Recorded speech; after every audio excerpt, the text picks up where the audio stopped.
All right, y'all. True peace, true peace. Happy holy day, peacemakers. This is our first room that we're doing inside the houses on Clubhouse. So we're gonna see how this works out for us today.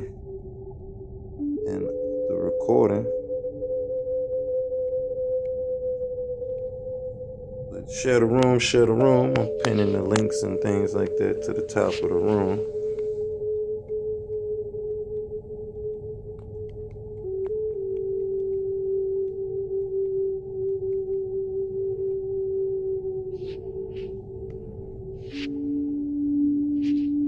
All right, y'all.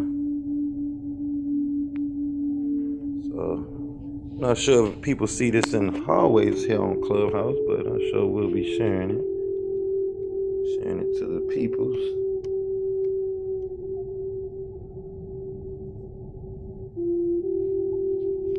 Alright, and sharing it to our regular social medias.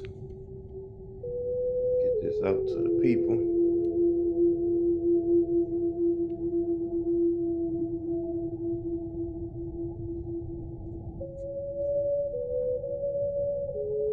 I wonder what happened. Okay, y'all. So, first thing first, welcome to Branch Temple number 24 of the Moorish Temple of America. We are a chartered and incorporated temple of the Moorish Temple of America. I'm your Grand Sheik, Dr. Lawiy. I'll be hosting tonight's Holy Day gathering.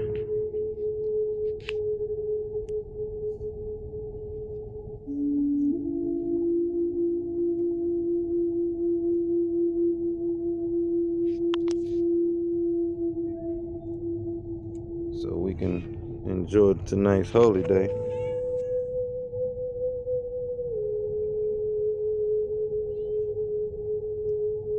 Enjoy tonight's Holy Day in peace. First thing first, I want to give honors to the divine creator. Bring up my brother Brian. I see you down there. Hey, you come in here. Two peace, Noble. You can hear me good?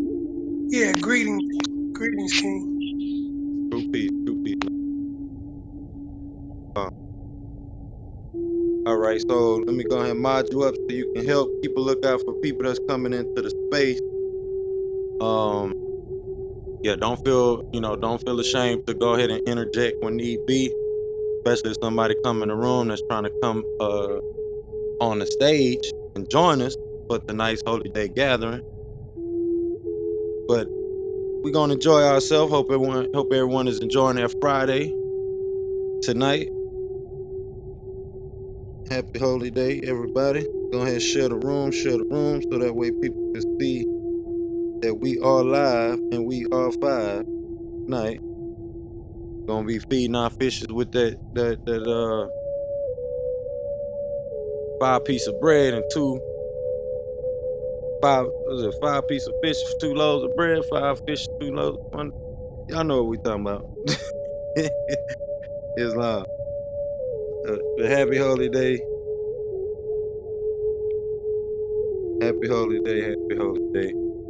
But like I say, first thing first, we want to give all honors to the divine creator. We want to give honors to the noble Ali,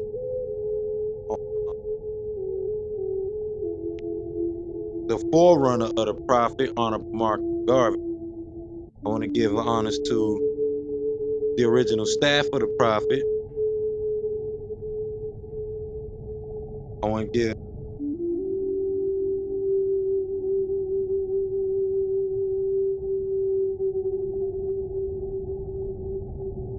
give honors to all those that came after the prophet, such as C.M. Bey, H.I.M Bey, Master Teacher Dr. Malachi Z. C. Freeman L., and much, much more brothers of nobility that came in continuing the works. We need to give honors to our people such as Taj Tariq Bey, etc., and honor them for their accomplishment and the things that they have accomplished during their journey. We're not here to debate whether people are right or wrong.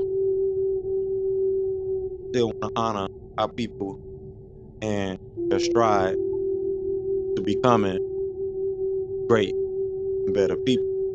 We take good men and women and make them better.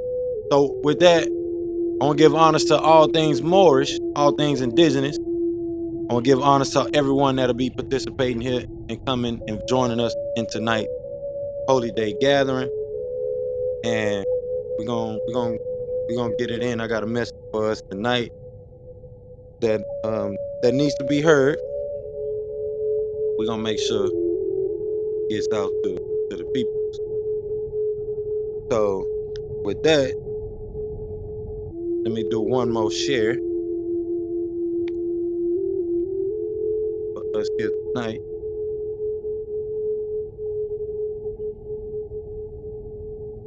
We're gonna get right into it, y'all. So first thing first, let's jump right into our divine supplication.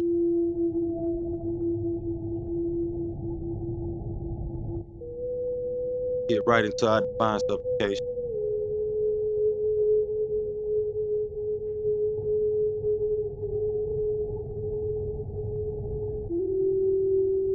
We begin our prayers and thinking by using the awe, what we call El Kalum.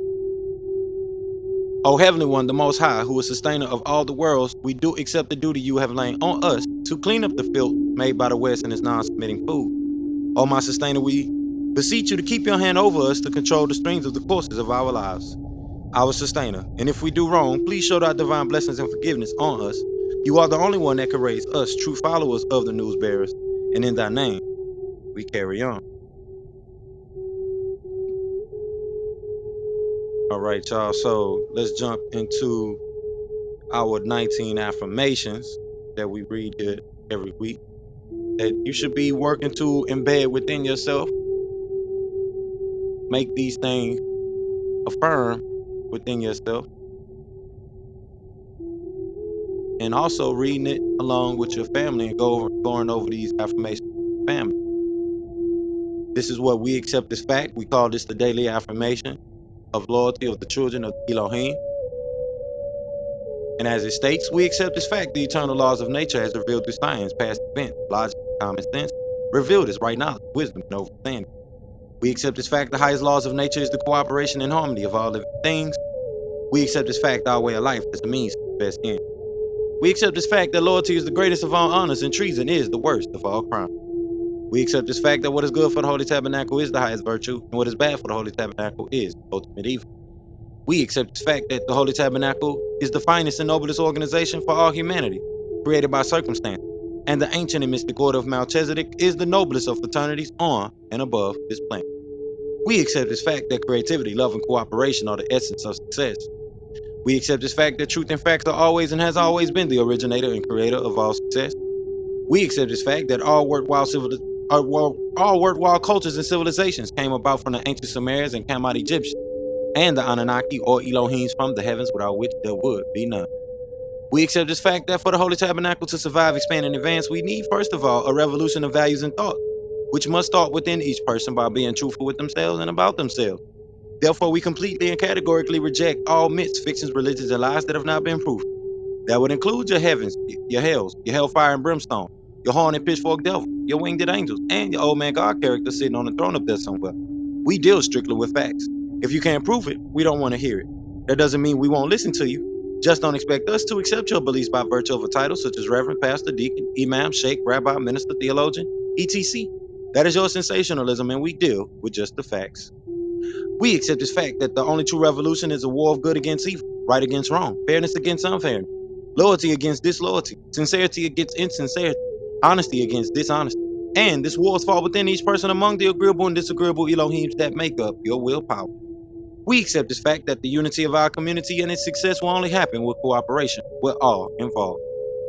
We accept this fact, the total unification of all humanity on the basis of truth, that is, accepting people and races for who and what they are, respecting their culture, their languages, and their beliefs, and expect the same. We accept this fact that the human race's biological and cultural heritage is now under attack by our own morals, our self-righteousness, our desire to control industry. And these things attack the very existence of humanity.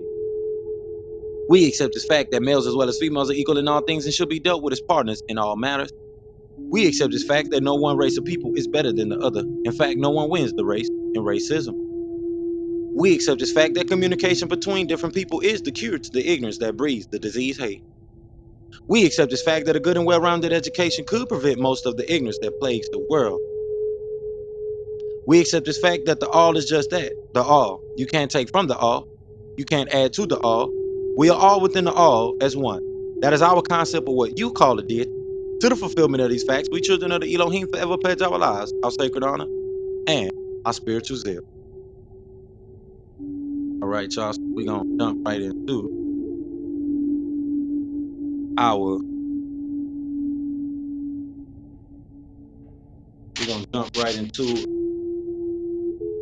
our divine constitution and bylaws and Moorish prayer here for tonight.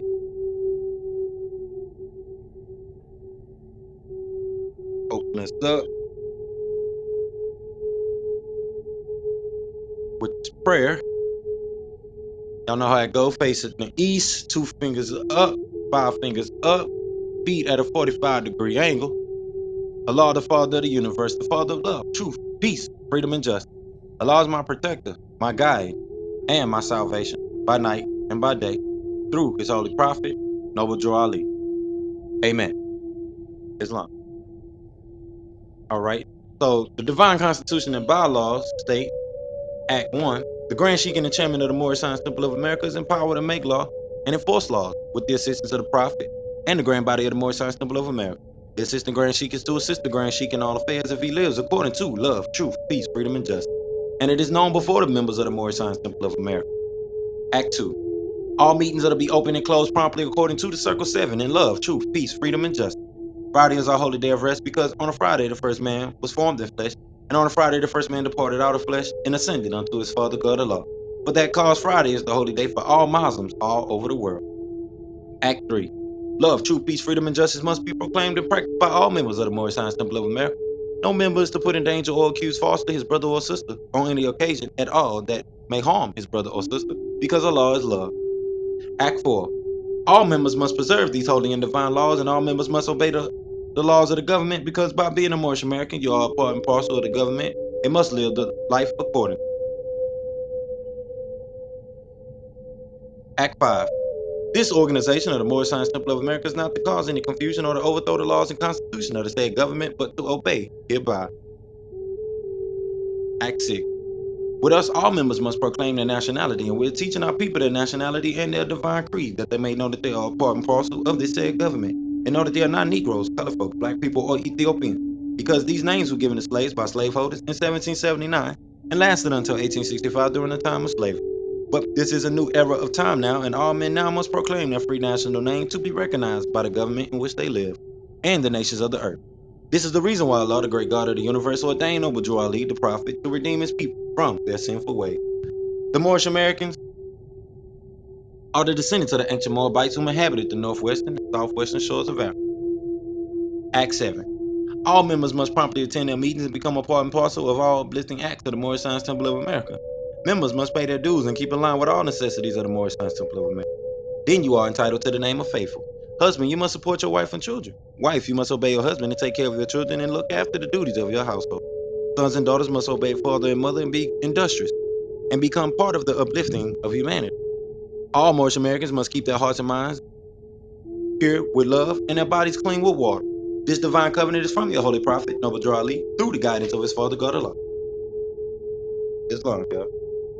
So we're gonna jump right into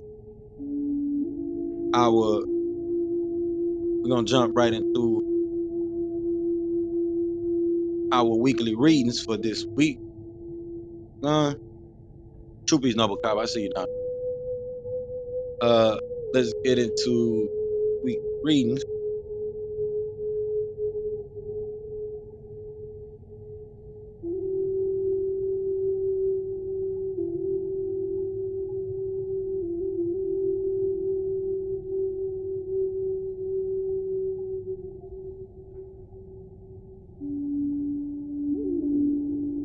Thought it already had you must be on a different profile.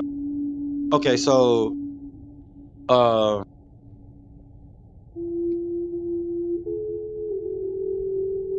don't know if you can hear us. You got your mic. I don't know if my your, but we're gonna get into this week's weekly reading. Start off with chapter 25 of the Moorish Circle 7 Qur'aan. Like I said, I got some things that I want to touch on real prevalent this week because uh, just some things that came into the experience past week. I just want to touch on here and discuss with the congregation. So chapter 25 is called the Holy Covenant of the Asiatic Nation, and it reads, Ye are the children of one father, provided for by his care, and the breast of one mother had given you suck. Let the bonds of affection therefore unite thee with thy brothers, that peace and happiness may dwell in thy father's house. And when ye separate in the world, remember the relation that bindeth you to love and unity, and prefer not a stranger before thy own blood. If thy brother is in adversity, assist him. If thy sister is in trouble, forsake her not.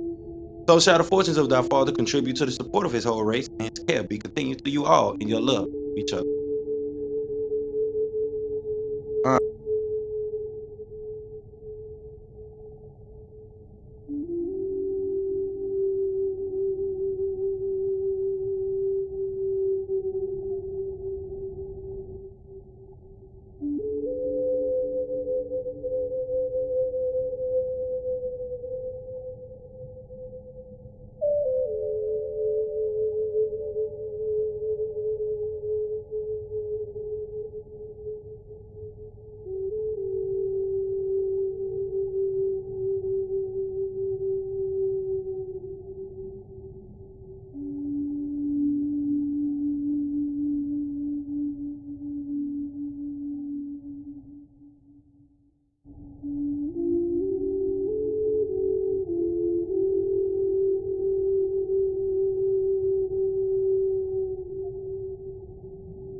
Islam, can y'all hear me now?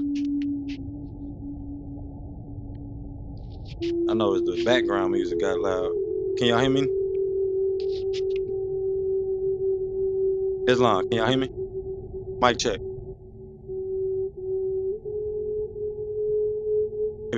If you can hear me, brother Cobby, you probably got to leave out because I know your mic ain't even showing up on my end. Brian, can you hear me, Noble Brian? No, You can't hear me? I can hear you, Dr. Lawiy. I can hear you. Okay. Did you hear me earlier when I was saying could you hear me? Yeah. My phone was ringing though. Oh, okay, I got you. I'm trying to see if because I heard the meditation get a little loud. I don't know. what that was about, and then I noticed my PTR was reverberating. But we all right now.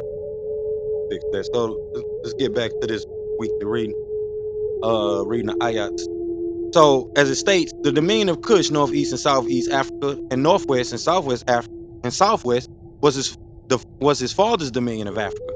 In later years, many of their brethren from Asia and the Holy Lands joined. The Moabites from the land of Moab, who received permission from the pharaohs of Egypt to settle and inhabit northwest Africa, they were the founders and are the true possessors of the present Moroccan Empire with their Canaanite, Hittite, and Amorite brethren, who sovereign from the land of Canaan, seeking new home. Their dominion and inhabitation extended from northeast and southwest Africa, across Great Atlantis, even unto the present North, South, and Central America, and also Mexico and the Atlantis Island, before the great earthquake which caused the Great Atlantic Ocean. The river Nile was dredged and made by the ancient pharaohs of Egypt in order to trade with the surrounding kingdom. Also, the Niger River was dredged by the great pharaoh of Egypt in those ancient days for trade, and it extends eastward from the river Nile westward across the Great Atlantic. It was used for trade and transportation. According to all true and divine records of the human race, there is no Negro, black, or colored race attached to the human family, because all the inhabitants of Africa were and are of the human race, descendant of the ancient Canaanite nation from the Holy Land of Canaan. What your ancient forefathers were, you are today without doubt or contradiction. There is no one who is able to change man from the descendant nature of his forefathers, unless his power extends beyond the great universal creator Allah himself. These holy and divine laws are from the Prophet Noble Ali, the founder of the Uniting of the Moorish Science Temple of America. These laws are to be strictly preserved by the members of all the temples of the Moorish Science Temple of America, that they will learn to open their meeting and guide it according to the principles of love, truth, peace, freedom, and justice. Every subordinate temple of the Grand Major Temple is to form under the covenant of love, truth, peace, freedom, and justice, and to create their own laws and customs in conjunction with the laws of the Holy Prophet and the Grand Temple. I, the Prophet Noble Ali, was sent by the great God Allah to warn all Asiatics to repent from their sinful ways. No airplane. That loud.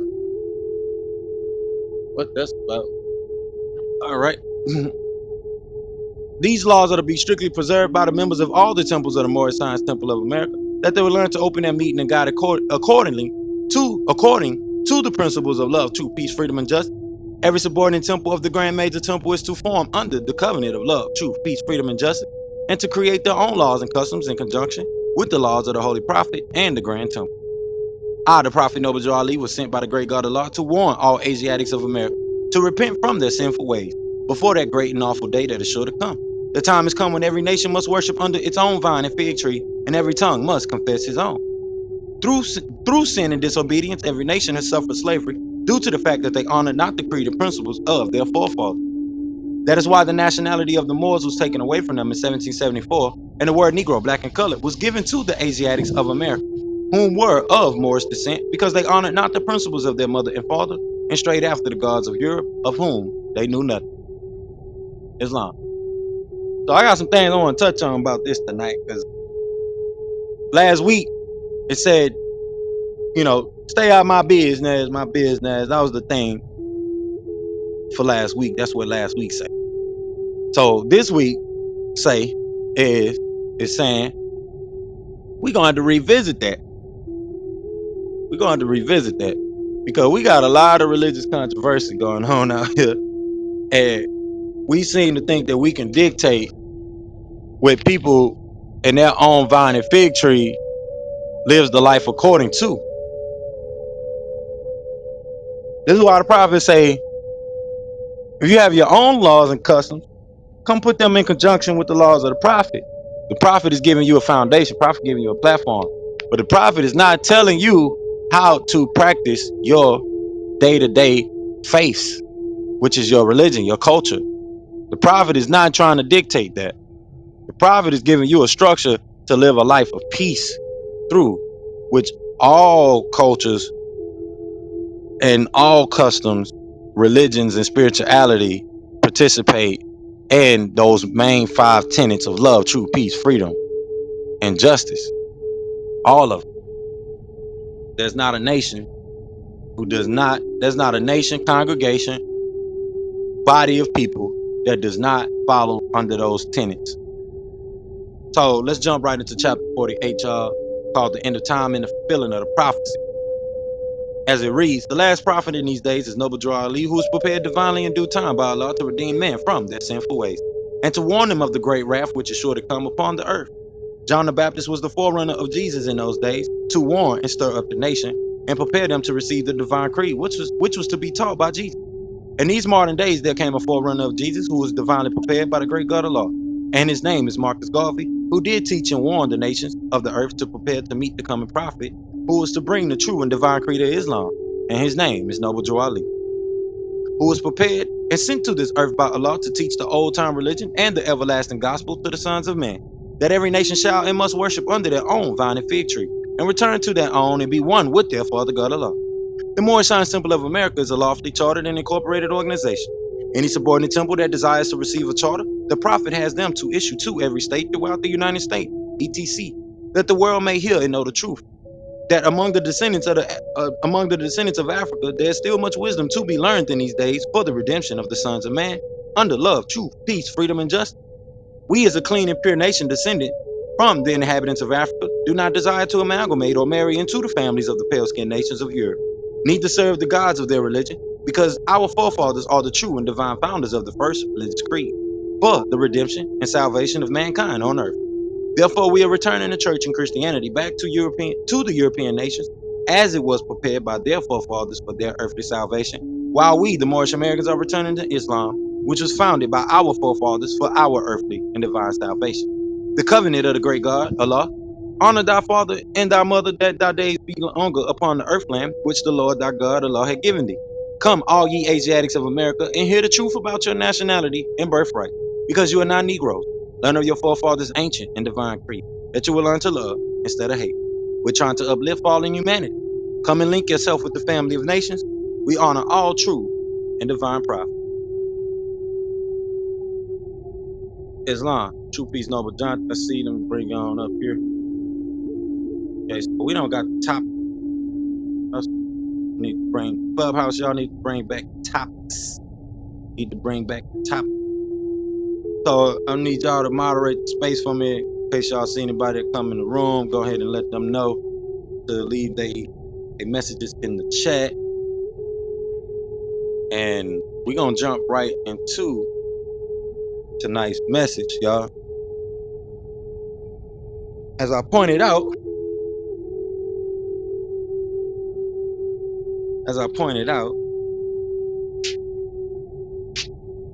last week we talked about certain people getting in our business, indigenous people's business, and making indigenous people's business their business. Our way of life, their concern. When,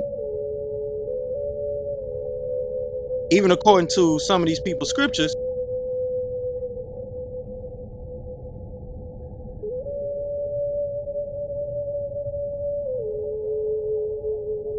that's not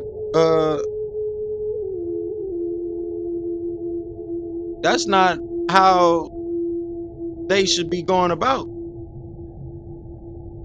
certain things. So we're gonna go into the scripture where this come from. I'm gonna post it in the chat, because this is why the prophets say we here to give the gospel, and we gotta wake it up with the power behind the scripture from how we understand it, not how somebody is forcing us to understand it, because that's the way that they was taught, and that's their understanding. So I put the verse Micah 4:4 in there, but we're gonna read context so that way we know full well what we're talking about here.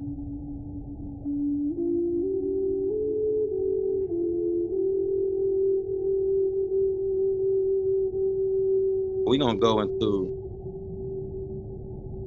we're gonna read the full chapter, y'all. And chapter 4 is about the making of God's people of this particular chapter.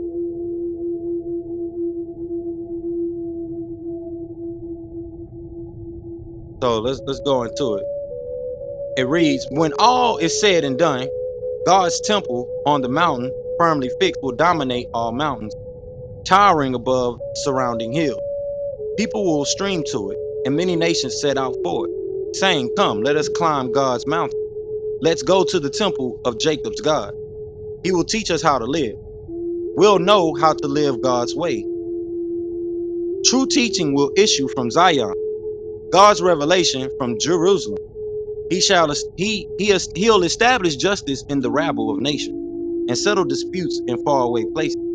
They'll trade in their swords for shovels, their spears for rakes and hoes. Nations will quit fighting each other, quit learning how to kill one another. Each man will sit under his own shade tree. Each woman in safety will tend her own garden. God of the angel armies says so, and he means what he said. Meanwhile, all the other people live however they wish, picking and choosing their God. But we live honoring God, and we're loyal to our God forever and ever.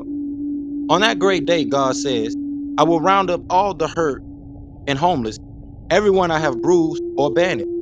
I will transform the battered into a company of the elite. I will make a strong nation out of the long lost, a showcase exhibit of God's rule in action, as I rule from Mount Zion from here to eternity. And you stragglers around Jerusalem, eking out a living in shanty town, the glory that once was will be again. Jerusalem's daughter will be the kingdom center. So why the doomsday heretics, hysterics? You still have a king, don't you? But maybe he's not doing his job, and you panic like a woman in labor. Well, go ahead, twist and scream, daughter Jerusalem. You're like a woman in childbirth. You'll soon be out of the city on your way and camping in the open country. And then you'll arrive in Babylon. When you lost in Jerusalem, you'll be found. What you lost in Jerusalem will be found in Babylon. God will give you new life again. He'll redeem you from your enemies. But for right now, they're ganged up against you. Many godless peoples saying, kick her when she's down, violate her. We want to see Zion grovel in the dirt. These blasphemers have no idea what God is thinking and doing in it. They don't know that this is the making of God's people, that they are wheat being threshold, gold being refined. On your feet, daughter of Zion, be threshed of chaff, be refined of dross. I am remaking you into a people invincible, into God's into God's juggernaut to crush the godless people. You'll bring their plunder as holy offerings to God, their wealth to the master of the earth. That's the end of that chapter.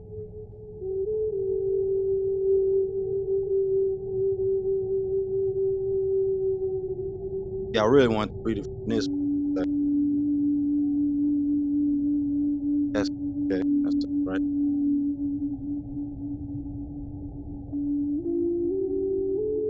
James.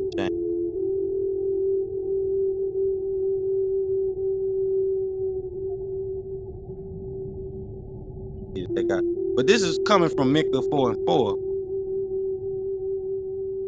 where it talks about people will worship under their own vine and fig.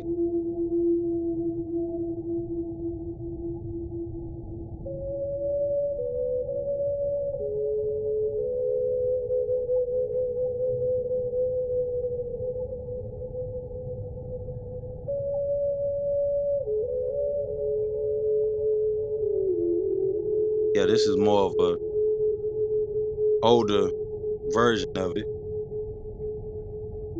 I'm gonna read it one more time so we can lock it in. So chapter 4 says, but in the last days it shall come to pass that the mountain of the house of the Lord shall be established in the top of the mountains, and it shall be exalted above the hills, and people shall flow into it. And many nations shall come and say, come, let us go to the mountain of the Lord, and to the house of God of Jacob. And he will teach us his ways, teach us of his ways, and we will walk in his path. For the law shall go forth from Zion, and the word of the Lord from Jerusalem. And he shall judge among many people, and rebuke strong nations afar off. And they shall beat their swords into plowshares, and their spears into pruning hooks. Nation shall not lift up a sword against nation, neither shall they learn war any more. But they shall sit every man under his vine and fig tree, and under his fig tree, and none shall make them afraid. For the mouth of the Lord of the host has spoken. For all people will walk, every one in the name of his God, and we will walk in the name of our Lord, our God, of the Lord, our God, forever and ever. In that day, said the Lord, will I assemble her that is halt, and I will gather her that is driven out, and her that is that I have afflicted, and I will make her that is halt a remnant, and her that was cast off a strong nation, that was cast far off a strong nation. And the Lord shall reign over them in Mount Zion from henceforth even forever. And thou, O tower of the flock, the stronghold of the daughter of Zion, until thee shall it come, even the first dominion. The kingdom shall come to the daughter of Jerusalem. Now, why doest thou cry out loud? Is there no king in thee? Is thy counselor perished? For pangs have taken thee as a woman in travail. Be in pain and labor to bring forth, O daughter of Zion, like a woman in travail. But now shalt thou go forth out of the city, and thou shalt dwell in the field. And thou shalt go even to Babylon. There shalt thou be delivered. There the Lord shall redeem thee from the hand of thine enemies. Now also many nations are gathered against thee, that say, let her be defiled, and let our eye look upon Zion. But they know not the thoughts of the Lord, neither understand they his counsel. For he shall gather them as the sheaves unto the threshing floor. Arise and thresh, O daughter of Zion, for I will make thine horn iron, and I will make thy hoofs brass, and thou shalt beat into many, shall beat in pieces many people, and I will consecrate their gain unto the Lord, and their sustenance unto the Lord of the whole earth. So everybody's gonna be worshiping under their own vine and fig tree, and how they see the different parts of God. It mentions in the scriptures also as well that some people see the hand of God. So they worship that hand as how they see the God of the whole earth. Some people see the feet of God, and that's the only perspective they can understand God from. And that's how they look at God from that perspective. So the reason why I'm going into this, because this past week I was in a room on here on Clubhouse, one of these spaces. I had like 1,200 people in it, and they was going in about the Bible, and the point is to correct other people based on how they live according to their own vine and their own fig tree and their faith. We're not here to keep up religious controversy as a people. And as you see, it says people are going to be learning and coming to the house of the God of Jacob. So it says the God of Jacob, which is the key in it.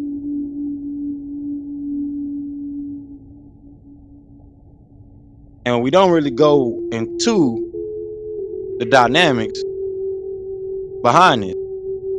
The God of Israel, the God of Jacob. Who is the God of Israel and the God of Jacob? who is Jacob. And this narrative of the scriptures. And what importance does Jacob have on you in this day and time?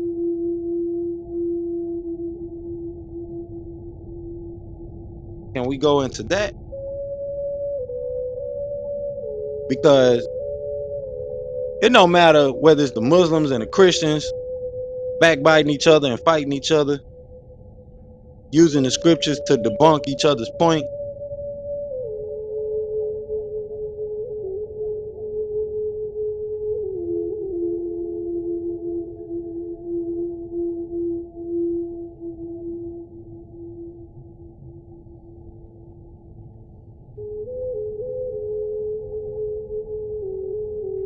Backbiting each other's different point. Just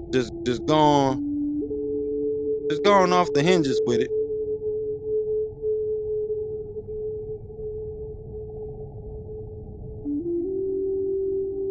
And create more controversy than what is necessary. We create quarrels over genealogies, laws, etc. Whether we should be practicing this ceremony or that ceremony, practicing it on this day, that day. People think it's Friday, some people think it's Saturday, some people think it's Sunday.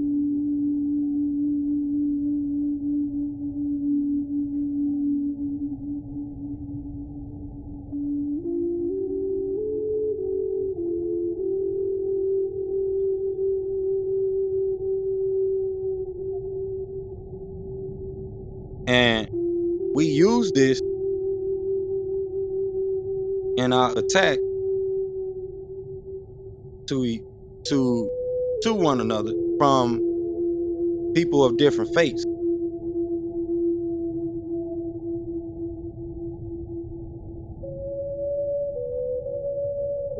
People of different walks of life. But constantly throughout the scriptures, it's reminded that those people that are not the Israelite people are under the covenant of God as well.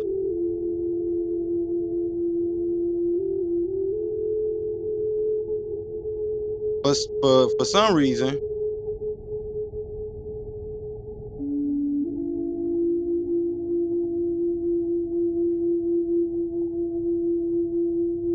we seem to not understand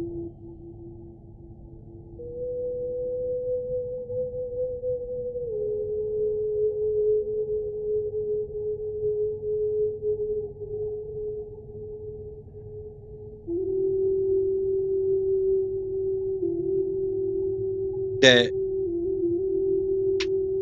it doesn't matter what your faith is in the scripture or according to how you live.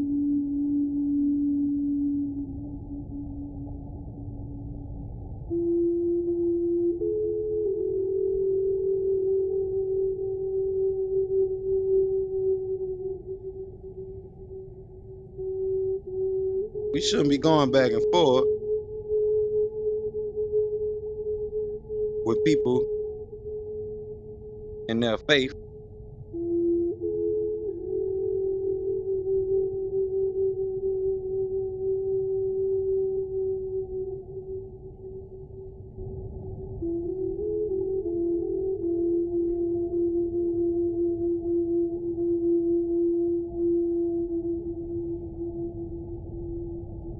Because if we're talking about the Most High, the God of all in all, then that means the Most High got rules for those people and in that faith. He's not just the God of Jacob, He's the God of Jacob because he's the God of everything. Then that mean he would be the God of Adam. He would be the God of Eve. He would be the God of the Ennosite. He would be the God of the Moabites.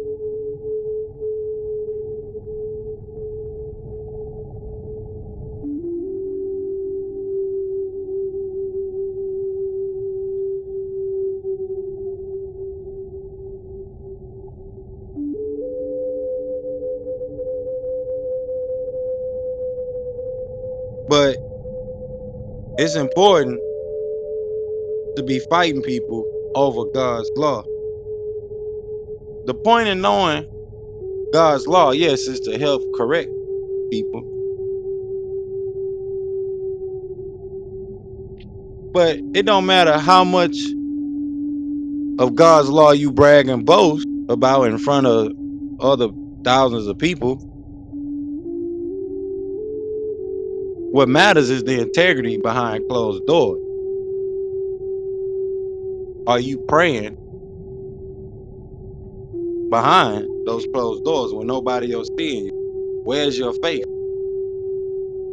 Where's your integrity when no one sees you or looking at you?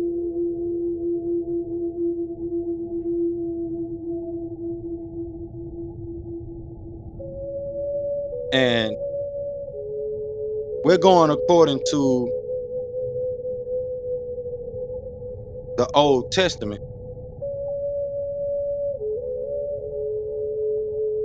And this is based on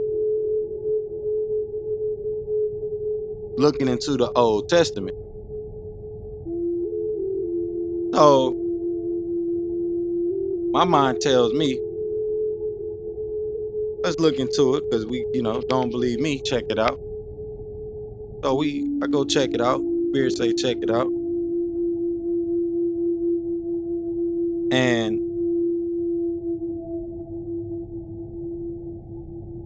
seeing that we here quarreling in a space that got 1,000 people in it, and nothing is being discussed about our nationality. We're discussing over the Bible about whose interpretation is right or wrong, and where people should abide by somebody else's interpretation.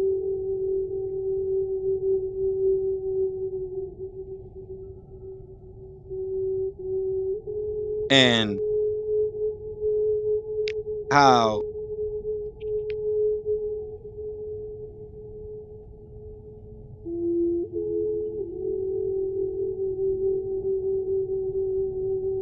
if the Old Testament says things according to this, then that is how we should look at it. And we shouldn't follow by anything that's in the New Testament and the principle that's in the New Testament. Though we know the so-called New Testament is not actually a New Testament, and as I mentioned here before, plenty of that comes out of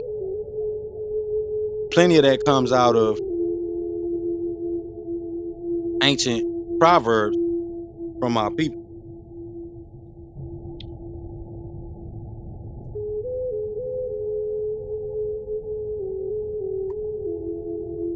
So one of those particular proverbs comes from Romans 1:17, where it states, for in the gospel, I'm sorry, let me go ahead and read this King James verse. It says, for in the righteousness of God is revealed, for in it the righteousness of God is revealed from faith to faith, as it is written, the just shall live by faith.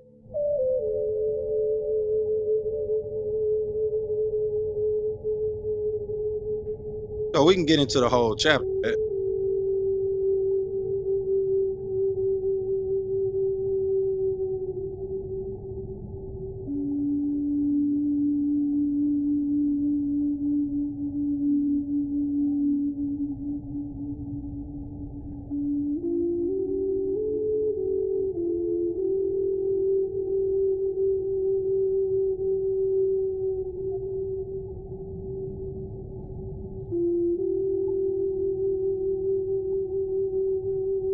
like I said, we get into the whole chapter, but I wanna drive home the point that what it's talking about, faith to faith, simply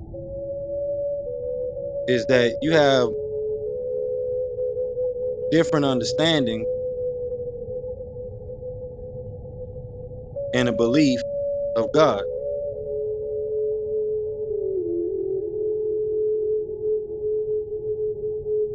And we know the truth about Paul, but Paul took his teachings from Yahshua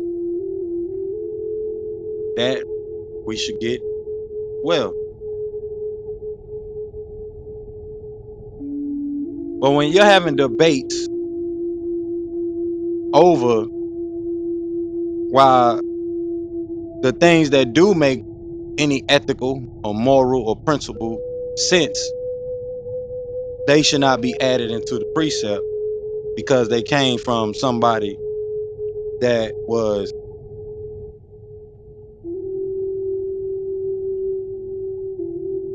what we would consider a disagreeable.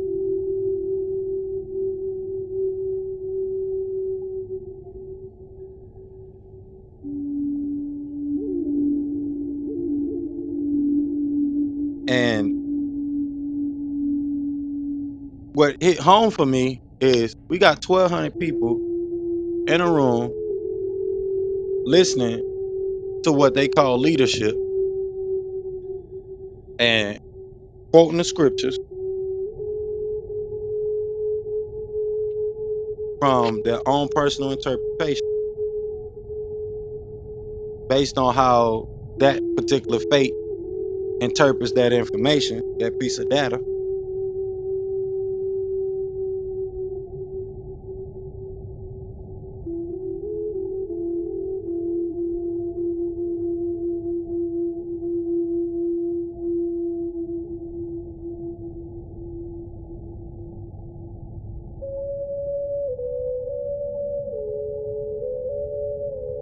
So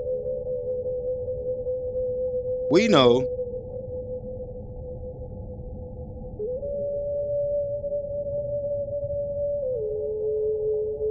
that when this is being done, and I talked about this before here in the temple, when it talks about things that pertain to our women and our women being able to teach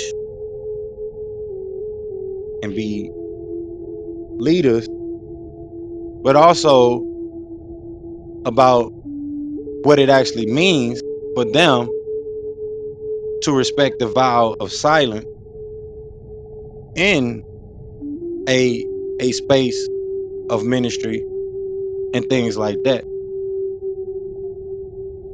So when we spew out logic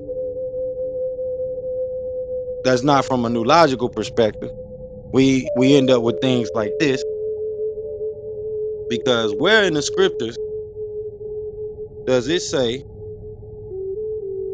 that women can't be pastors or be preachers?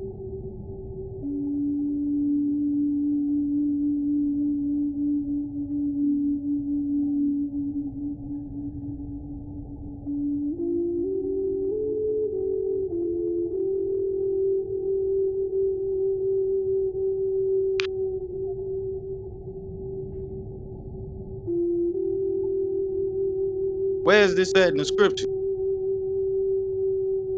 Other than the same testament that they don't want to be read.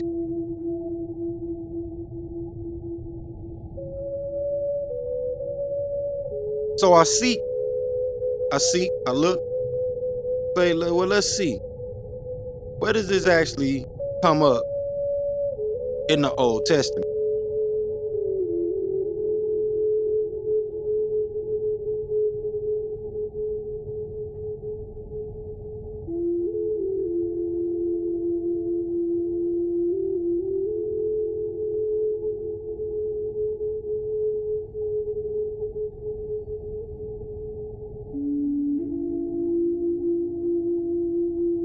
Where where does it say women can't be teachers in the Old Testament? Or are we just misinterpreting certain scriptures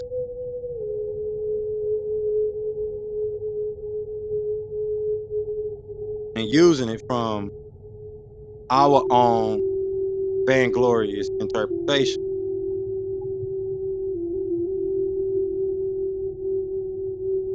Because brothers will be quick to say, wives, submit to your husband as you submit to the Lord, for the husband is the head of the wife, as Christ is the head of the church, his body,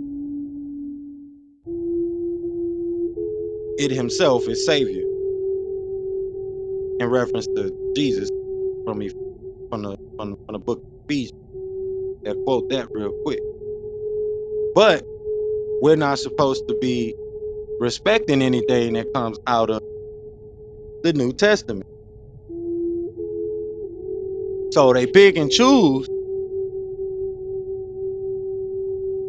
which part of the Bible has more weight, but then go in the same breath bash a whole nother faith, such as Christianity or another spiritual group of people, Islam, whatever it may be.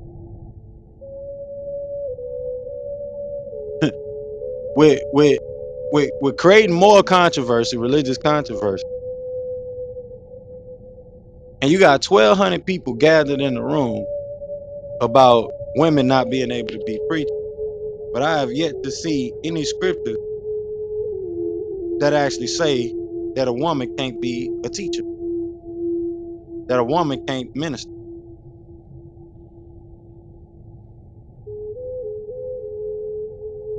And it coming from the Old Testament.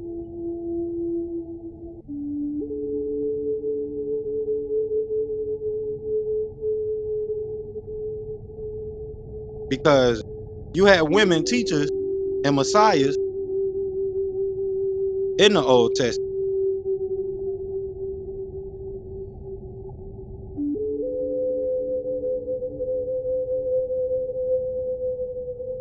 And majority of these verses are coming from the New Testament. But Proverbs say when she opened her mouth with wisdom, her tongue, and in her tongue is the law of kindness. So where are we getting this from if we understand right knowledge for the right wisdom for the right understanding? That, well, hey,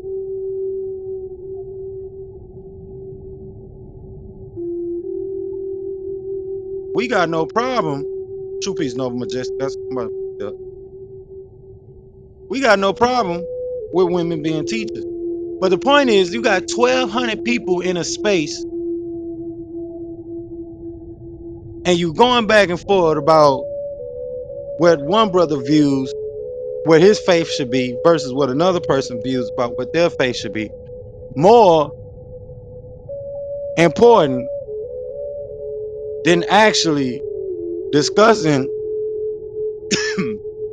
the things that are pertinent to your salvation in this day and time. Can y'all, when y'all send her an invite, I don't know if she can see mine. Send an invite to Noble Majestic down. True peace, y'all.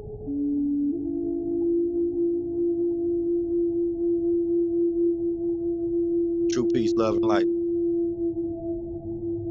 So, Spirit tipped me off, say you gotta talk about this on Friday. Just go back to that, get out my business, They have my business. Under your own vine and fig tree. Under your own vine and fig tree. Now the question pertains, is there black Romans? That's a question. Are there black Romans? Of course. Islam. That's it. Happy holiday, Noble.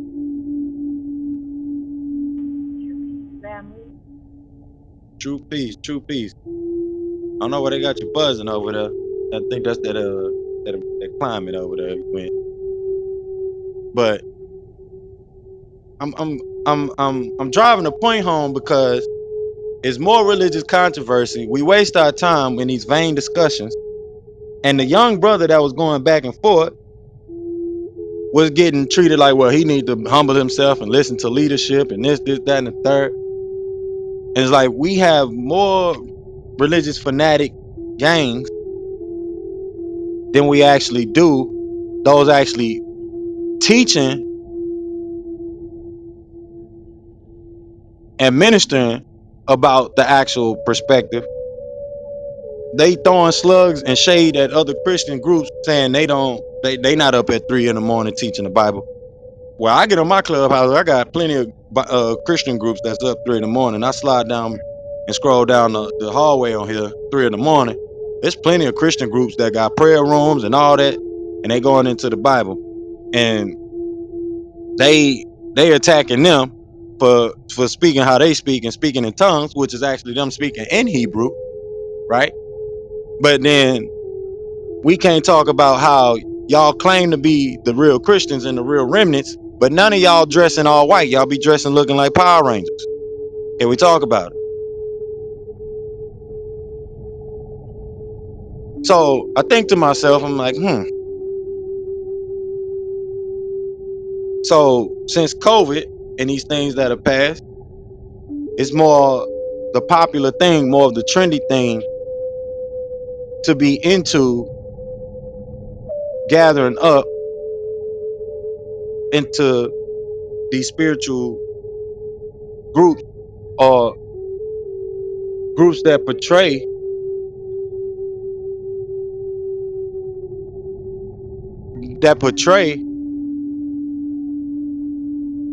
to be spiritual groups.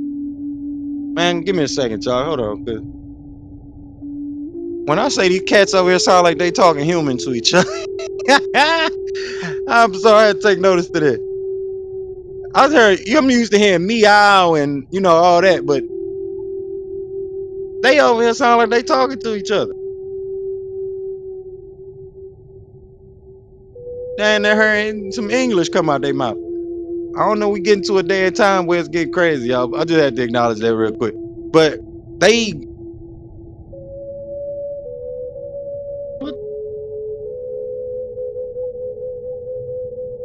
what they saying to each other over here?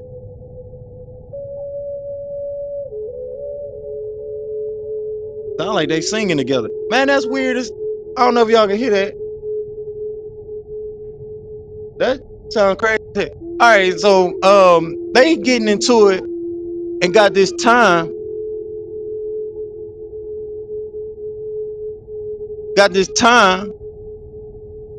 with 1,200 people in the room, but the concern is if women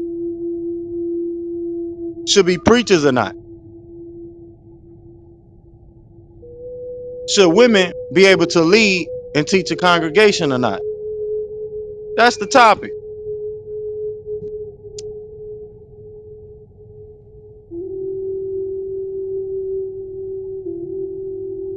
This is the topic.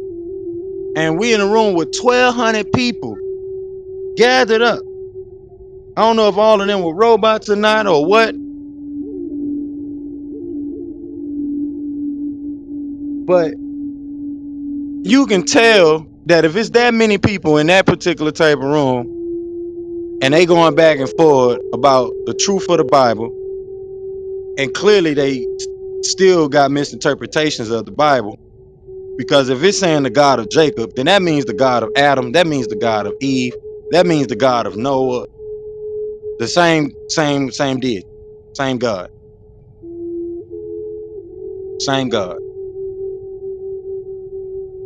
the God of the Moabites, etc., same God. But from a neurological perspective, we really need to be on discerning watch for these type of things, because the spiritual revival of things is upon us. It's upon us. And the point for all of these distractions is to cause our people to regress back, because our people are looking for a home, a place to call their spiritual home. their tent, their spiritual tent. People to call their spiritual family to gather around. But getting closer to a dogmatic, fanatical game is definitely not going to help you get the true intent and true explanation of the scriptures in these last day and time. Because funny things that they can't explain. If we're not supposed to practice with magic, witchcraft, and omens and interpret dreams, what the heck was Daniel and Joseph doing in the past? What was they doing? Can somebody tell me what the heck was they doing? If we not supposed to be doing divination, which is called Nakash in Hebrew.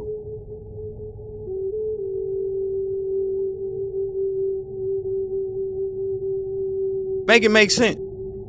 Daniel interpreting the dreams. Joseph interpreting dreams of the Pharaoh. Joseph tricked his brothers.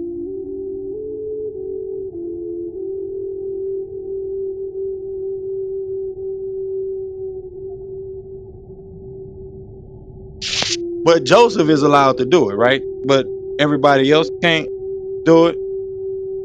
Some of these things got to be making some type of quality sense of. So can you do these things or not? Or is there some practical explanation to it that we leave out? Why these things would be susceptible? Why did the Levite priests walk around with jewels on their breastplate so they can talk to God?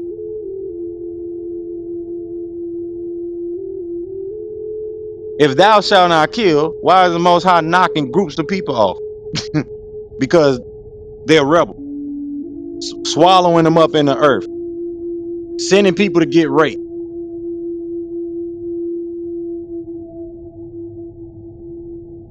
Make it make sense. So when our beloved master teacher started posing these type of questions, because of the controversy that goes into these type of discussions,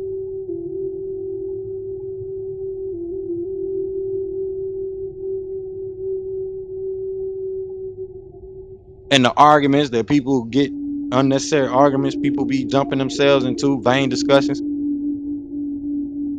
when the most important conversation in this day and time is our redemption as a people.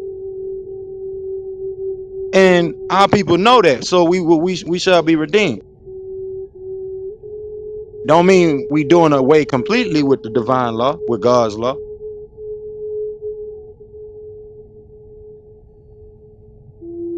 And as you can see, as you move throughout the scriptures, if you really look, God changed things. So you got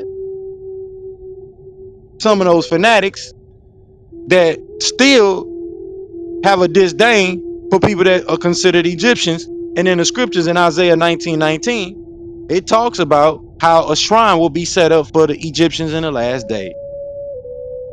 So if it's the God of Jacob, that means it's also the God of Egypt. That means a lot of these controversies that we have back and forth between each other, pretty much unnecessary. The controversy about, well, Allah is a different God than my God.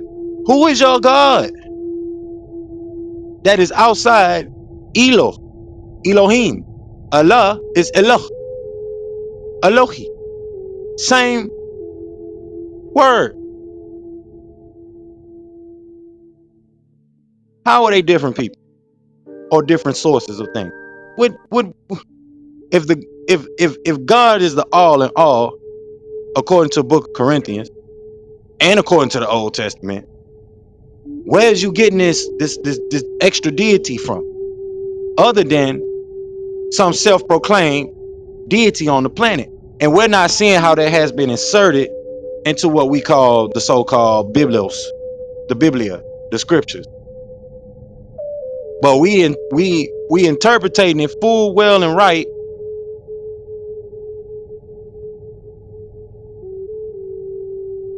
Your God made Moses another God. It says Moses is an Elohim. Moses was made to be a God of the people. When do we start to put on our new logical thinking cap? Or do they want us to think new logically with these fanatic groups that keep up the religious controversy and you got 1,200 people in the room?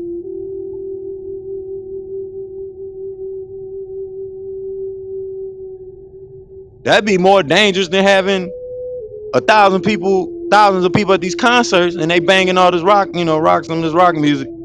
They had one of these Instagram posts where this girl was leaving one of these rappers' concerts, and all you heard was demonic brawling and grunting in the background.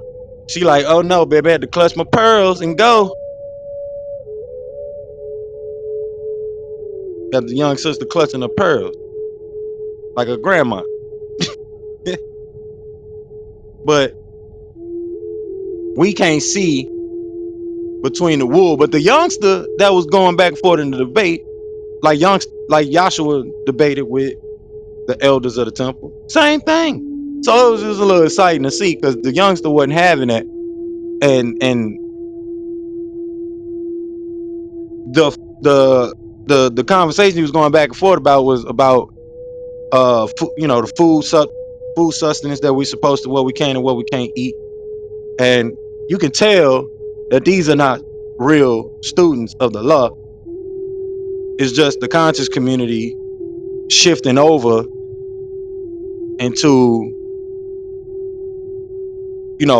one main group of people that that really gained a lot of popularity over a lot of these different groups that have came through the conscious community or created out of the conscious community has gained popularity based on these type of vain discussions or controversial conversations that really leads us to nowhere. The conscious community was made up of people that had good lectures, good knowledge, good information to pass amongst the people, that they would spend their hard earned time going out, doing research, developing certain things, and then coming back, bringing it to the community. A lot of the things that our people did and developed would get shot down 9 times out of 10, a lot of it. So we had all these different people coming to this movement, this consciousness movement, but we have yet to come out with economic infrastructure. We're yet to come out with any civil education. We're yet to come out of it with any type of engineering atmosphere to be engineering our own townships, our own community. We 30 years later still talking about some we need to come together, like I said last week. We need to come together. You've been teaching and charging people thousands of dollars, and not one of them thousands of dollars went into anything that's gonna help us as a people infrastructurally. Where did all those funds go? You can see all the work me and Kaba got done over the years with with the little piece of bread that we've been able to touch, and that money goes straight back into this temple and the work that needs to be done for us. And the more and more that we keep getting, it's going straight into the temple, to our website, promoting ourselves, getting things that we need to have for as economic infrastructure out there. We're not gathering people 5,000 deep to be on somebody's news screen.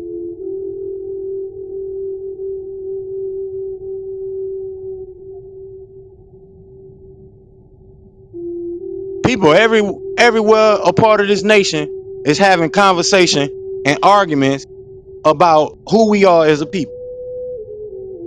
We're not there unless there's a camera there.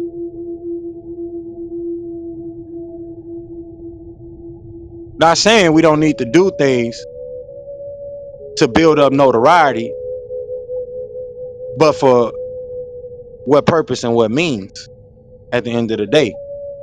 Who pockets is that time you spending in those type of spaces is that sweat equity going into?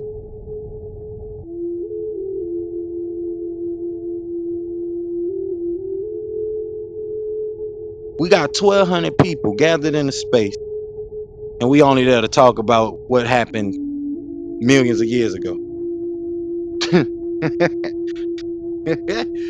Woo! And not what need to be discussed right now. The political activity that we need to be taking right now. So Spirit say, hey, go ahead and talk about it, because they want to be rabbis, they want to be gurus, they want to be imams, but won't spend the time to learn the language, won't spend the time to learn the fundamental science that need to go into that type of responsibility. It takes years for some people to master these things. But one thing that is special about our next generation and the generations that keep coming after us is that you cannot keep pushing tomfoolery on them. No matter how hard they rebel, that rebellion 9 times out of 10 is not just for no reason. There's always a different texture of approach that can be taken. There's always something to learn. This is what I mentioned plenty of times here, week after week. There's always a revealing in these things that come, which we're going to get into also the Qur'an tonight. We're going to get into chapter 11. I think we left off on chapter 10 last week.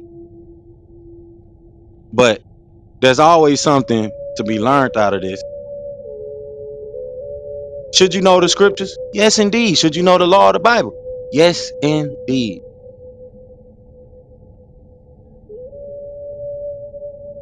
But using the Bible as a weapon against people that you know don't know it that way, that you know doesn't have the same faith and walk of life that you do, what point is the quarrel? What point is the debate? Unless you dare to teach people, as it said that we just read in the book of Micah. People are gonna come wanting to learn about the God of the whole earth, the God of Jacob. Because if we look into these Jacobites, they got into a lot of controversial things. They were a rebellious tribe.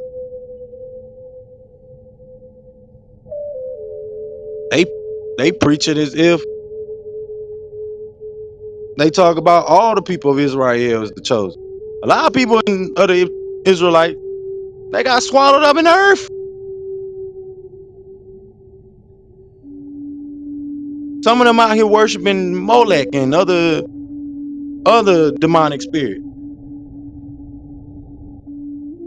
And then to classify ourselves as Hebrew is based off of something that happened, an event, an action that took place, coming from one place to another place, a traveling, a traveler, basically. You're crossing over. You crossed over this space. He's an Ibri. He crossed over. He crossed over from that place to over here. But the nationality of that person was Chaldea. He's a Chaldean. They considered Chaldea to be a place of demons, a place of disagreeable spirit.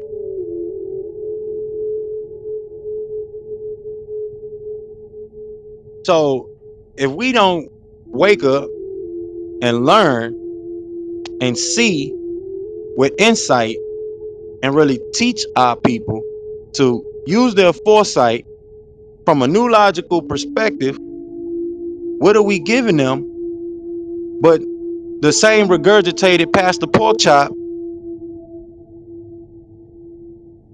in segments?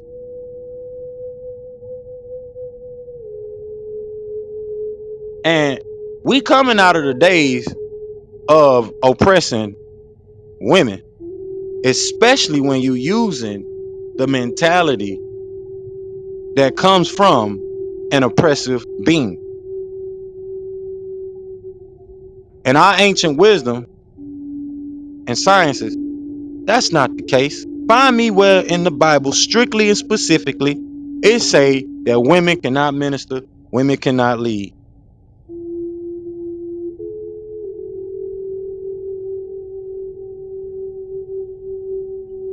And birthdays cannot be celebrated. Because I'm looking, I look, and I look, and I look.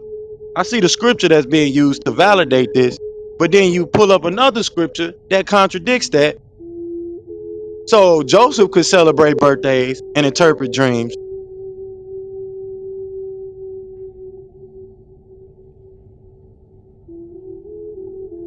but does that mean the case for all people can't celebrate birthdays?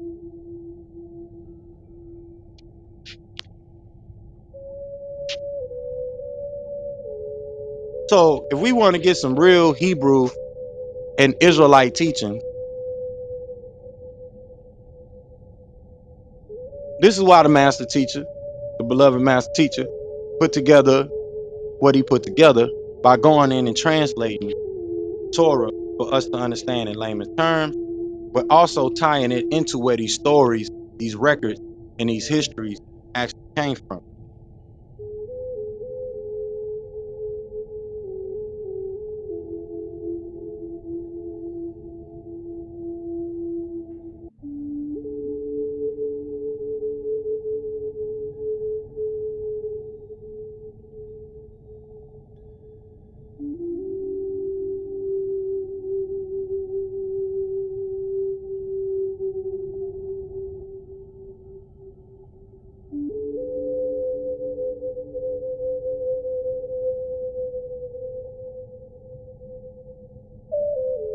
Because if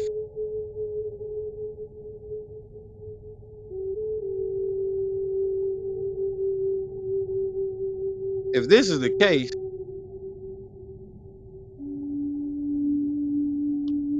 you gotta make it make sense.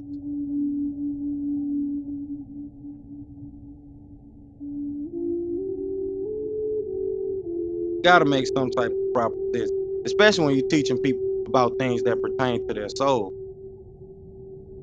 Especially when you're teaching people about things that pertain to their soul. People gonna have questions.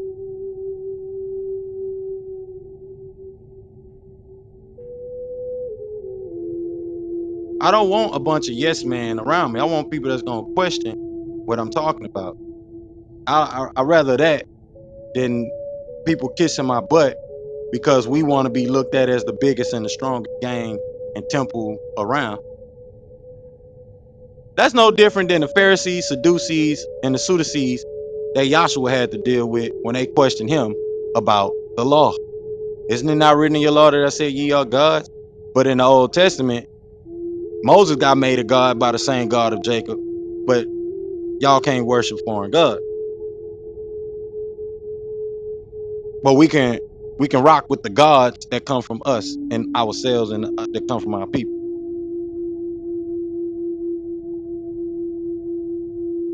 Adam was made to be like one of the gods, like the one of us. Who is those people that are called us? The God, the Elohim.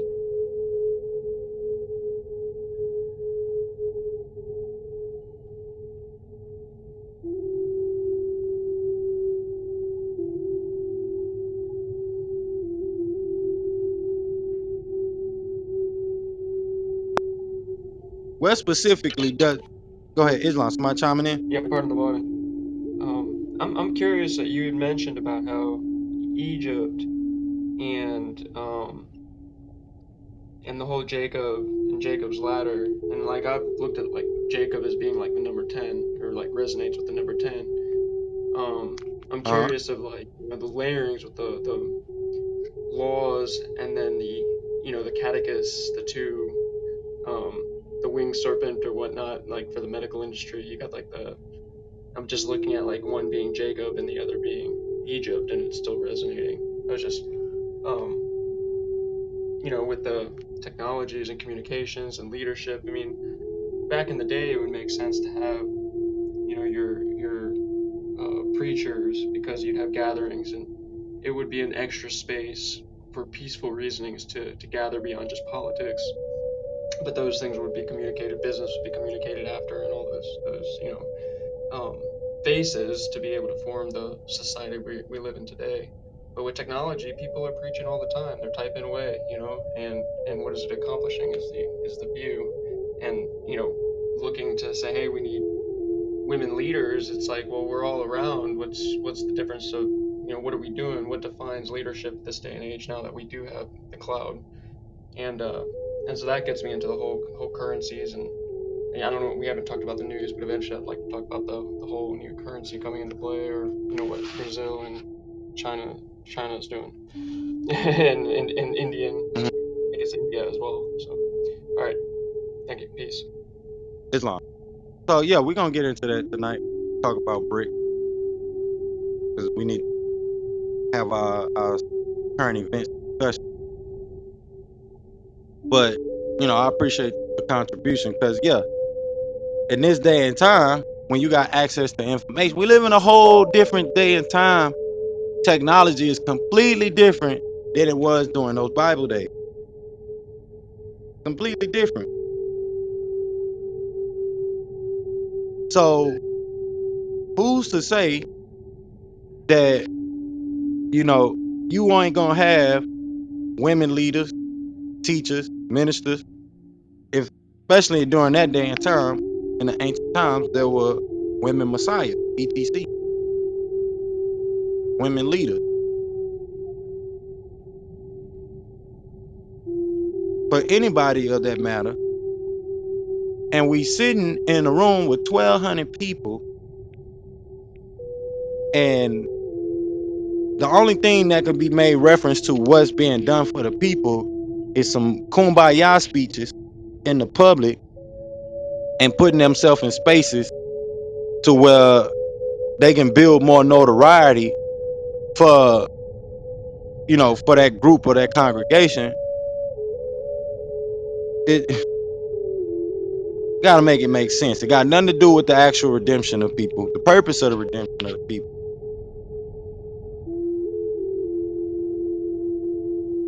Helping people really learn how to live in a positive way, live a better life, not according to rules that were made millions of years ago. Because as I say, if you go through and really sift through these scriptures, you would notice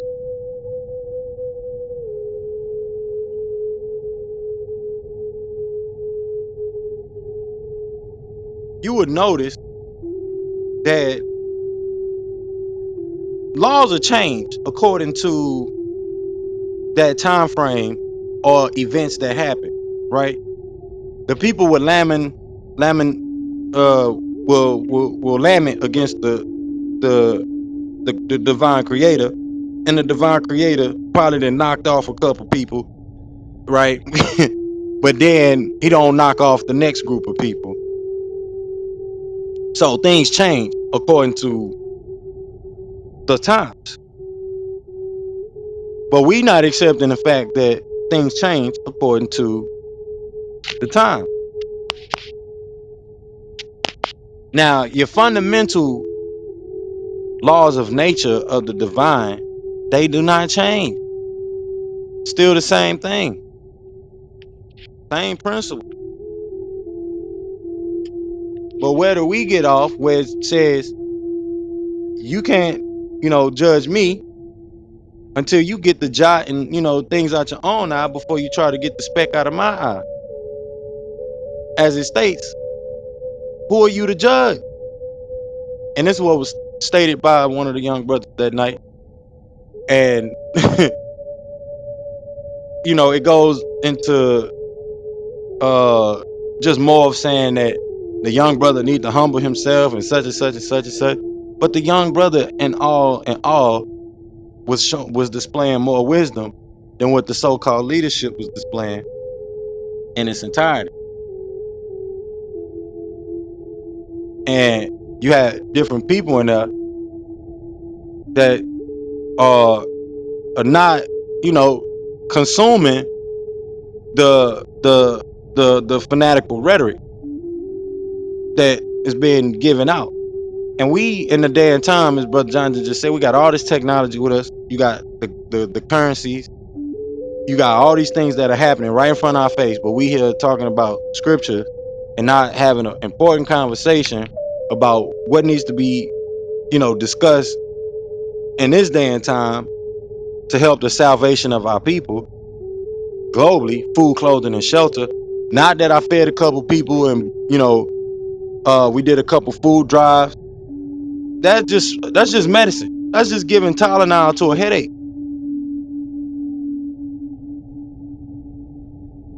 How about you change your whole diet and you not get headaches no more?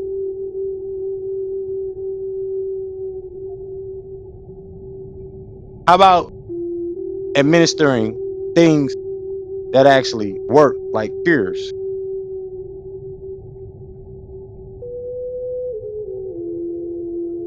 How about food companies?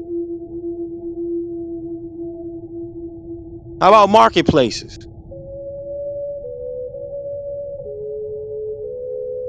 How about political activities? Which one of y'all can I vote for? What does your political campaign consist of? Which one of y'all is helping provide food from our own food companies, shelter from our own construction companies, and clothing from our own clothing company?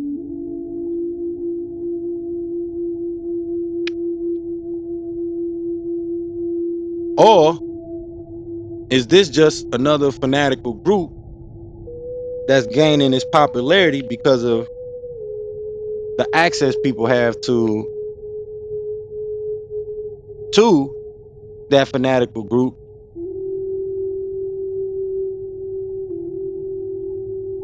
And this is a space that can make them feel safe until shiznit really hit the fan. And you have to be concerned with the things that we're talking about as far as food, clothing, and shelter, where you have to be concerned about developing a civilization for your people, and not about gathering thousands of people to look good for the camera, to show how tough we could be.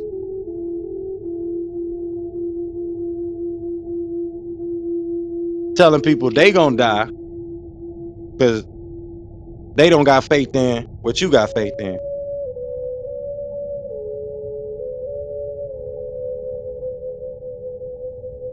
You don't know the internal relationship between that person and the divine source.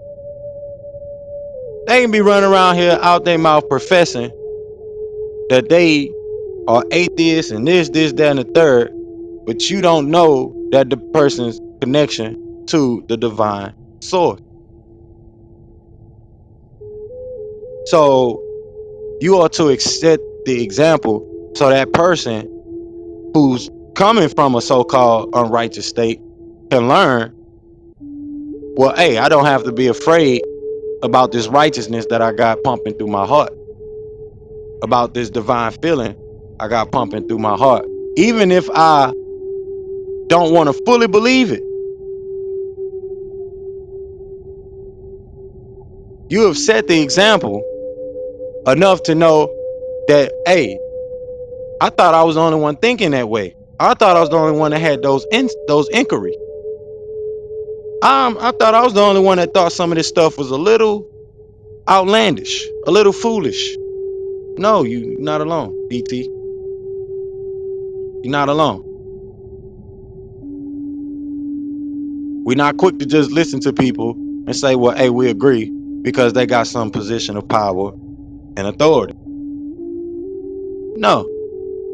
This is the reason for checks and balances. This is the reason why we have a temple to where you can ask those questions, and we actually refer you to the base information and leave it at that. Do we administer correction? Yeah, we do. Want you to have the correct knowledge, wisdom, and understanding. Are you forced to accept it? No. Are you condemned for it? No. Because why? We accept this fact that we must respect people for their differences, their culture, their languages, and expect the same.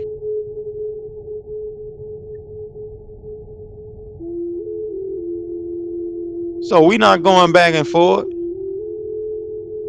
to create quarrels and drama and more controversy, vain conversation.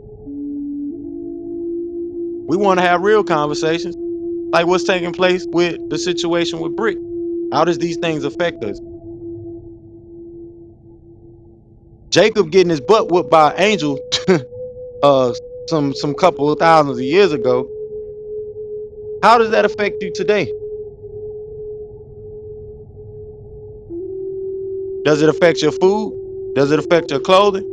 Does it affect your shelter?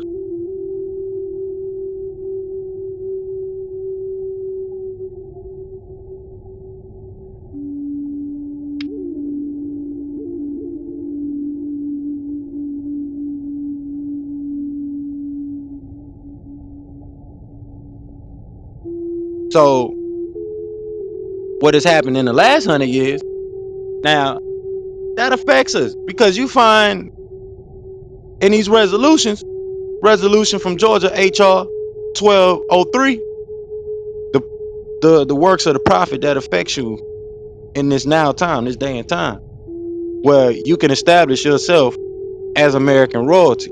You can set yourself apart, not just in a social manner, because that's all that boils down to. Socially puffed up opinions, socially puffed up conversations. As them same scriptures that they tell you not to read, those are the same testament they tell you not to read, but they try to enforce law from at the same time. You got to make it make sense, because they say the law is good to have knowledge, but it's only puffed up. But building people up with love, that's a whole nother thing. That's a whole nother thing. This is why they lack understanding of the grace. This is why a lot of people lack the understanding of grace and having God's grace, the grace. We pass God's mercy at this point.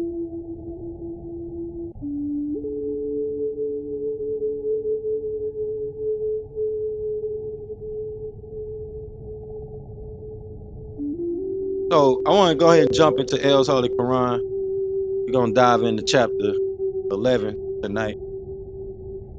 But like I said, I wanted to bring that home because it's okay to discuss scripture. It's okay to review it.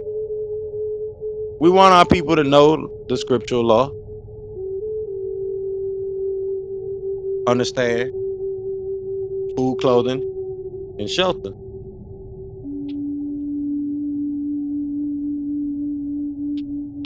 How you manifest these things. The power behind your mind. The power behind the things that you consume.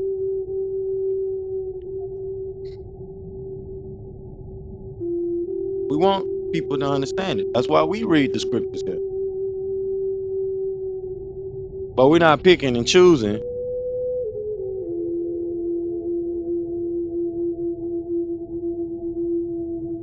what somebody should follow by because we agree with this portion and we don't agree with that portion.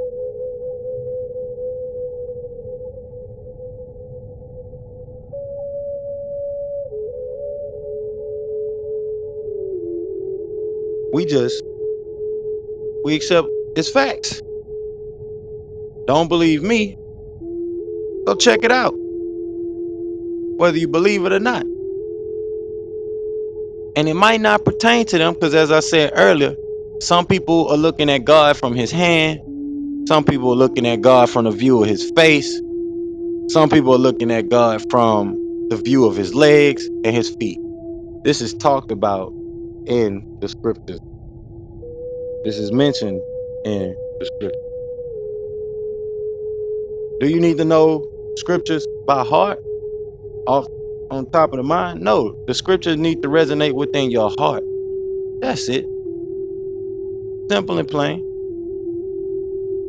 You ain't gonna know every verse by heart.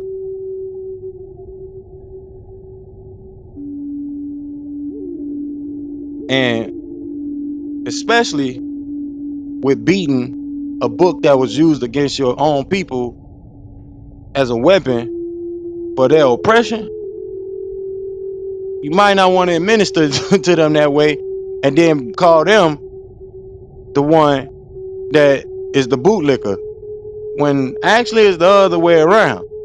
Or, the house Negro. It's actually the other way around. Our people are trying to understand these scriptures from our perspective, our own perspective that pertains to us as a people, not how it was beat into us. And you still making the same type of contradictions that you say that these people are following in the ways of their oppressor. We don't need more spiritual oppressors. We don't need more religious oppressors. And we don't definitely need no more financial oppression for us as a people. It's hard enough trying to help our people get past that hump and stand up for themselves and work for themselves. So with that, we're going to get into chapter 11 tonight, which is very short, not even that long, called Al-Duha, which means the time between Fajr and Zohar. This is chapter 11, which they changed to, or Surah 11, which they changed to Surah 93, or chapter 93 in the Qur'an. As y'all know, we begin our prayers and thinking by using the name of the source, Allah Rahman, who is the most merciful. And the commentary states, and the shadow hour becomes tranquil. Muhammad's Rob has not forsaken him. The Akhirat is better for you, Ahmad. Muhammad, didn't your Rob give you shelter? When were you a yatim? Don't despise the asla beggar. And Muhammad keep telling the hadith of the ni'mah of your Rab. So the ayats read, and al-duha, the daytime between Fajr and Zohar, and al-la'ul, the shadow hour period, when it becomes Sajah, tranquil. O Muhammad, your Rab has not wada forsaken you, nor does he not we, kala'a, hate you. The Rab can hate, and al-akra, the end is much better for you, Ahmad, than al-ula, the former life. And your Rab, sustainer, will give you a reward which will please you. Didn't he give you, Ahmad, a shelter when he found you a yatim, orphan? And he found you, Muhammad, da'al, astray, fahada'a. So he rightly calmed you. And he found you, a'il, poor and needy. So he made you rich. In regards to the orphan, don't oppress them. And in reference to the sa'il, aska, or asker, or beggar, don't despise or cast him away. And keep telling hadith, tales about the ni'mah, grace. Grace. Your grace, your Rab, sustainer, has shown you. Sudaka Allahu El Azim. I ain't even know that word gonna be in there. I ain't even know that Nehemiah meant grace. They don't understand the grace. Give things God's grace. Because you want grace to be upon your butt too. You don't want to be lacking that grace.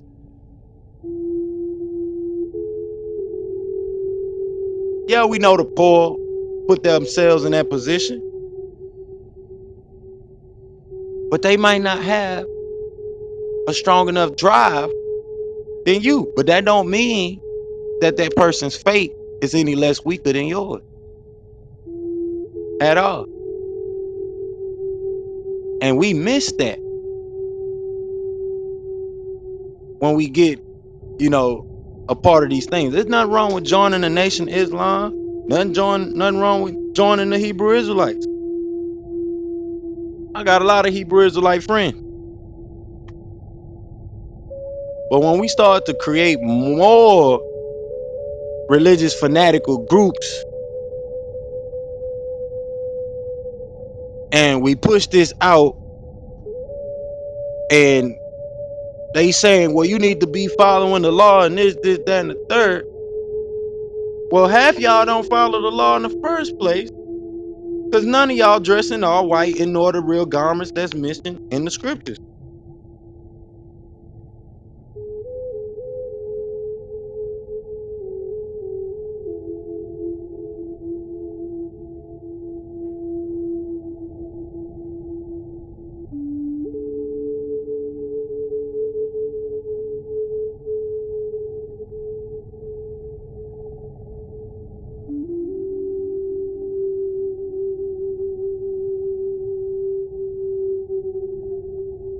None of them is walking around here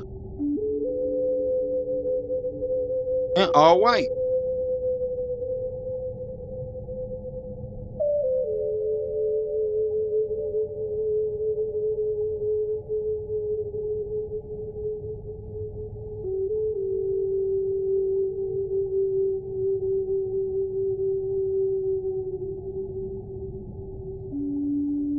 So make it make some sense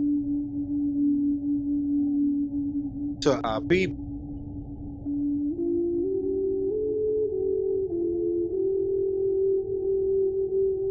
Make it make sense.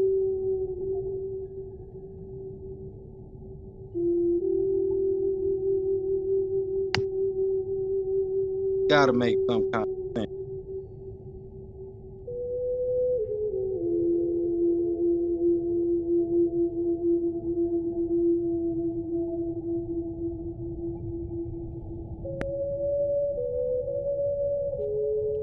Pardon the body. Islam, go ahead. Islam. Yeah. So going back to the whole Jacob's ladder, and then you see the teachings about planting seeds, and then knowing that the cloud language or the computer language operates in binary ones and zeros. You can kind of look at it that people are on a path of, I don't know if it's like an end of a rope or an end of a ladder, that ladder is going to flip on you and you're going to have to start going the other way. And then eventually that ladder is going to flip again and you have to start going the other way. And so my view, with this global interactions, and communications, that being able to pull people from that ladder to represent that light, that life, the Ankh, the representation of eternal life here and now. But that ladder is going to be there. That ladder's there. That's part of it's like the bones of a body. Right. Yeah. And that's also what it's symbolic of. That's also what it's symbolic of. Because, they all, like you say, you make reference to the caduceus and the medical symbol. That's where these concepts or where these things come from. And to take you back to what I said earlier about Daniel and Jonathan, because not Jonathan, but Joseph. If we not supposed to have dreams and interpret dreams, but what you making reference to, that was based on a dream. Based on a dream. In the cloud. Data that came out of the cloud.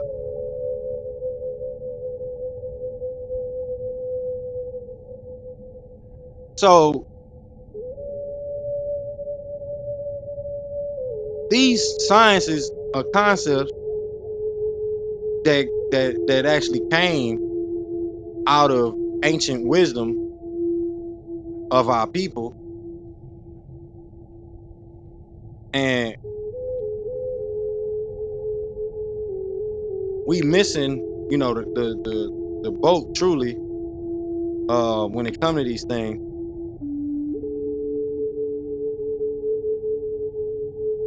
We missing we missing the ladder.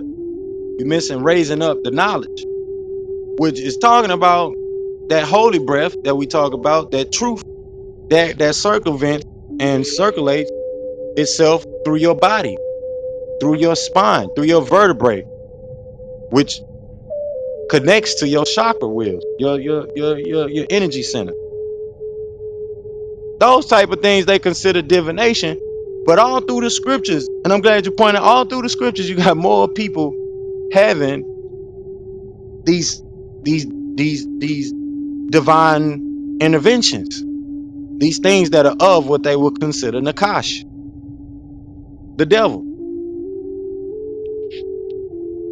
So there has to be some practicality to it. Like I say, if Moses had a staff, the pharaohs of Egypt had the magicians of Pharaoh had his staff, and they both turned their staffs into snake. But Moses' snake won over the other snake, the other snake. So Moses,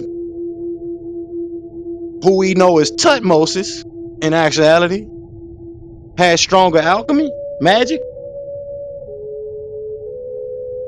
Where's the practicality to it in these type of lessons?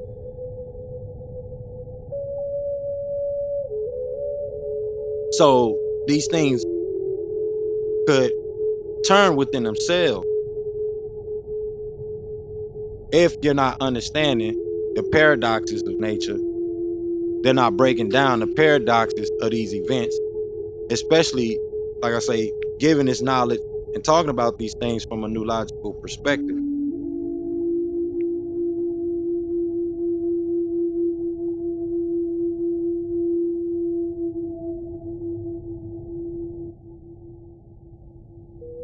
So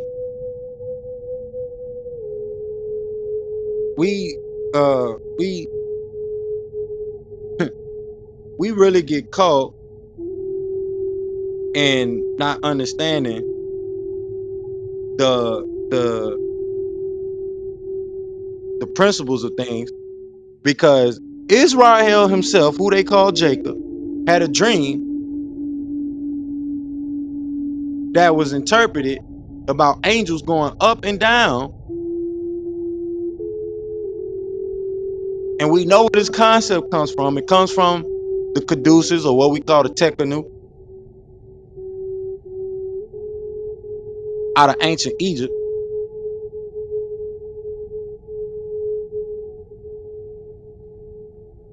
We know Isis, Ra, and El is based on Egyptian, Babylonian concept and knowledge. The whole language.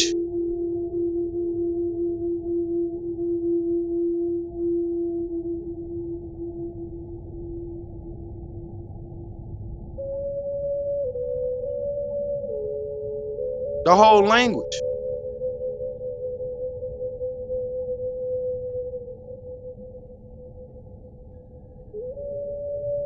Jacob changed the whole name of a city based on this dream. Based on the dream, based on Jacob's ladder.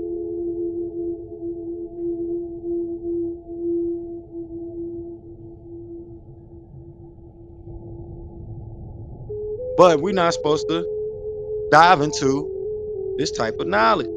So we got to get past religious controversy, especially with our people.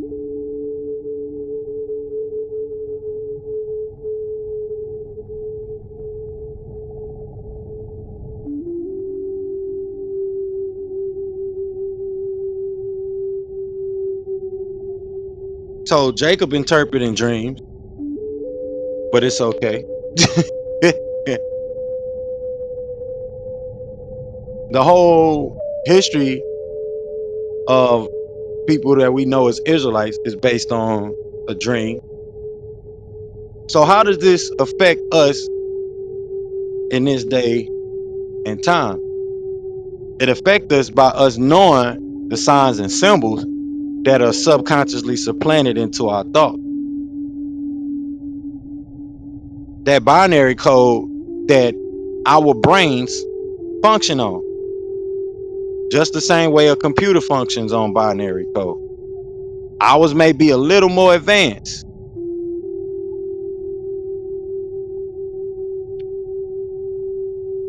but you gotta give yourself grace.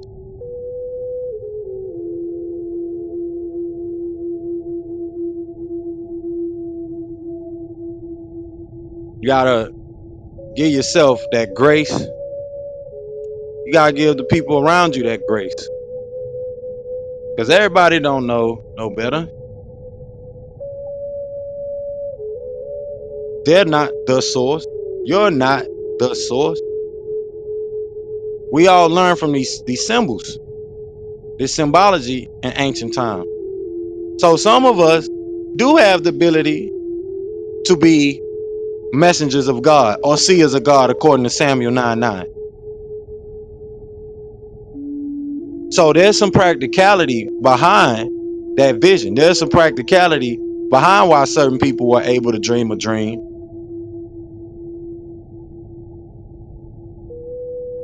There's some practicality behind Muhammad meeting with a spirit or an angelic being saying, read this, and go to this cave, getting these messages in his head, and they thinking he a madman. There's some practicality behind the intellect and the intellect that we receive as people. There's some practicality behind it that can be explained practically. There's a purpose for the caduceus being symbolic of the medicine symbol. This is why I say, are we going to keep rendering medicine, or are we going to give out the cure? Or are we going to keep giving our people food for a day is just medicine? That's just medicine.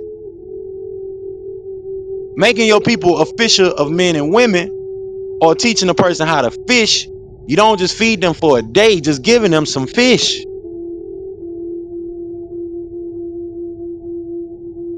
We doing things here that's gonna feed people for a lifetime. We conversing from a new logical perspective that's gonna feed people for a lifetime. People gonna be able to come back and listen to these audios from whether they download it from YouTube or whatever platform that'll be there in the future, that'll probably have it segregated off in some small section, or even if it does become more popular, as the master teacher, the prophet, has informed us, and as we know it will be, as we read here in the scriptures. These will be the topics of the day. So that's why they have that going on, where they're able to capture our people based on the same thing that the so-called oppressor does. You mix a little truth with the half-truth, and you'll get people to come in. Where truth and falsehood strangely mixed. So of course our people gonna gravitate to it, because in their soul they yearning for that spiritual revival. They yearning for that DNA upgrade.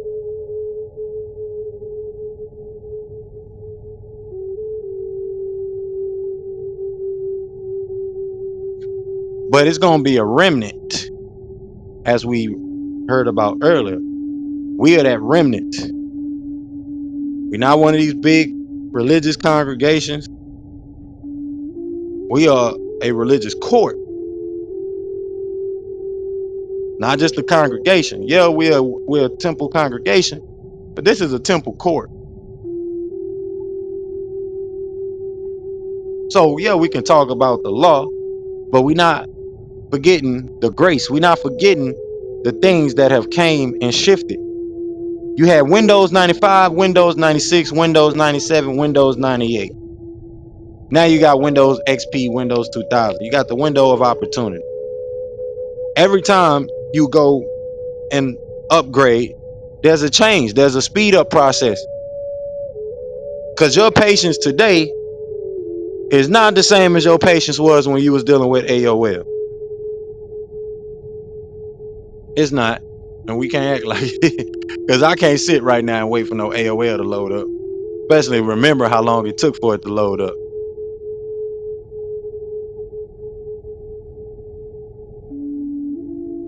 I'm not sure who on here that had, them type of computers and was dealing with the internet, trying to get on the internet during that day of time. But it took at least 20, 30 minutes for you to get back on the internet and, start talking to people. They had the little chat rooms and, little small things that you can do. It's not as sped up as we dealing with today. There ain't just no click of a button as it is today. That's because things upgrade over time. Interpretations, explanations upgrade over time.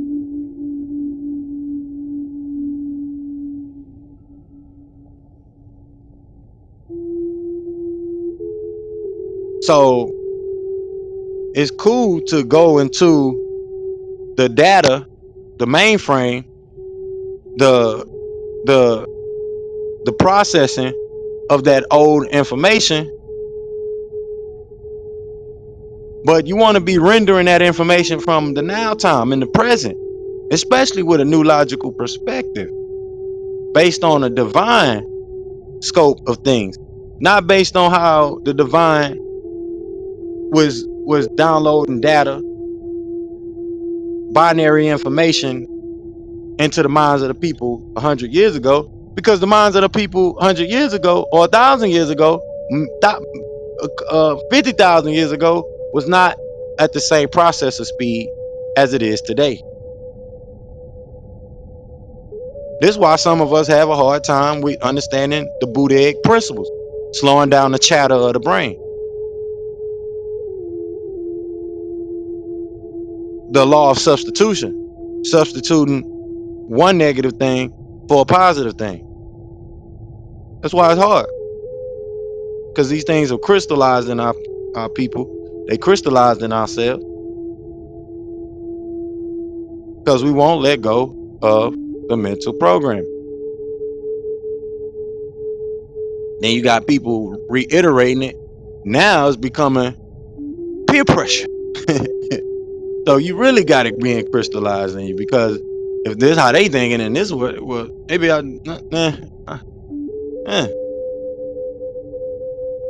they can't even have a proper conversation about the Caduce. Get that idol worship thing, conversation about it. You an idol worship. They would have kicked Jonathan right out the room. But that's not what we here for in the ministry. We're here to teach the right knowledge, right wisdom for the right understanding. And a lot of our people are gonna be hungry for that. That's what the spiritual revival is for. Because when they start to wake up to the fact that, hey, wait a minute.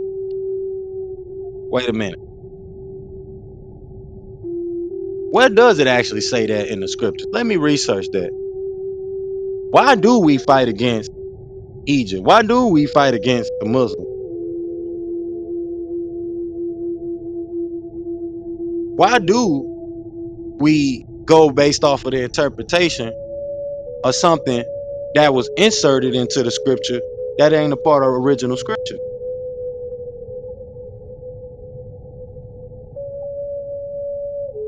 Why don't we find the actual connection to the proper explanation for it that actually comes from some ancient scripture that actually is the origin of that concept? Because like I said, even with the New Testament, that's all that stuff is based on. Then some of it is just a man's opinion. You got to be able to differentiate that. This is where those spiritual gifts come in. Those spiritual gifts of the discernment. Those spiritual gifts that you get when you activate your caduceus, the vibrations of your spine, what they call your kundalini. It ain't just about having tantric and tantric sex and all that good stuff. This is about the frequencies that you allow within yourself to take hold of yourself.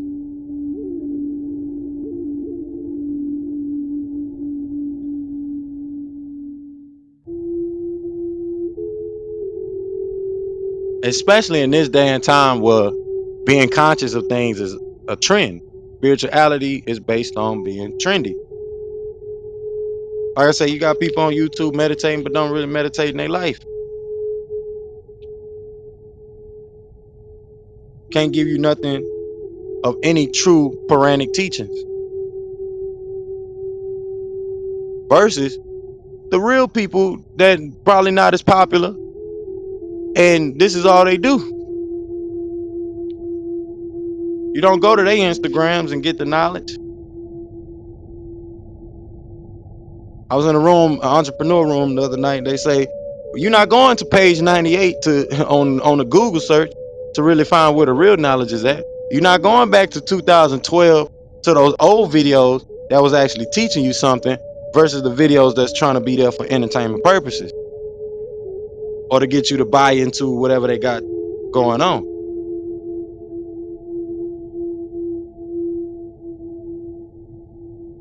You got 1,200 people in a room in the middle of the night.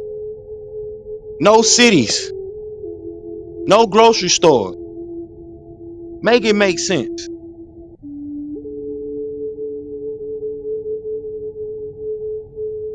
Make it make sense. Especially for our next generation. Because I used to be that younger person like, what the heck is all of this crap? Kaba could tell you. The heck is all of this? What have you left? What is being done?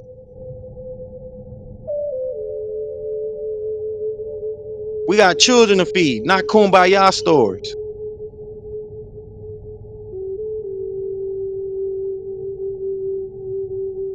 What's going to help our people get in the right mindset? Create our own communities. To have your own communities, you got to be developing. Other than that, y'all just a fanatic gang of people, ganging up on people, beating people up with knowledge, with scripture that don't help us. What are we learning? What code, what part of our DNA is being activated or turned off? Especially with that kind of crap.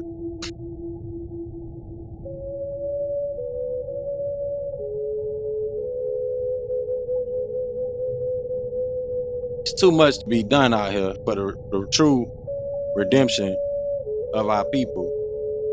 Be caught up in the bull crap, especially wasting that kind of time.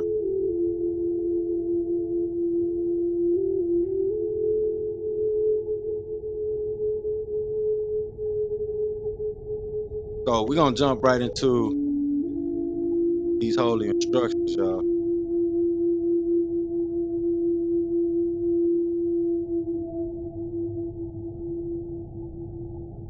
Okay, Kaba couldn't. He had to jump on another profile. Didn't even notice that. But we're gonna get into these holy instructions. I'm gonna change the link at the top of the room. And I ain't even noticed 7 people came in the room. I just see us, the 5 that was here. Well, I know Kaba, so 2 other people came in. I ain't get a chance. But I want to give those people that came in, especially if they come back and listen to the replay, happy holy day to y'all too as well. But jump to the holy instructions for tonight.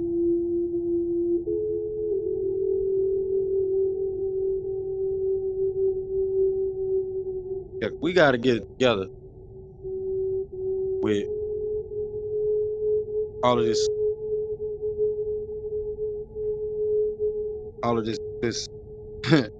I would say digital loitering. Yeah, you call that digital loitering. You just hanging out. Got to be hecka bored to be trying to figure out who you can beat up next with the script.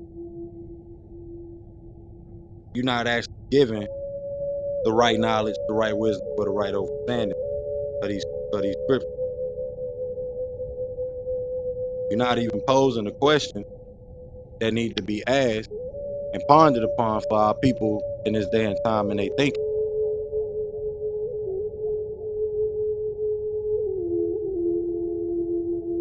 they can't even figure out which actual day the Sabbath is on. They say it's Saturday, but the first day of the week is actually Sunday. So how is it Saturday? Just saying, things like that you need to think about.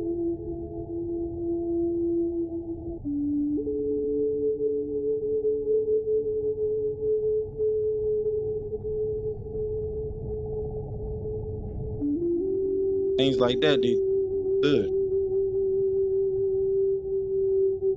That way you can learn the real Hebraic traditions. That way you can learn the real Israelite tradition, the real Millie Ibrahim,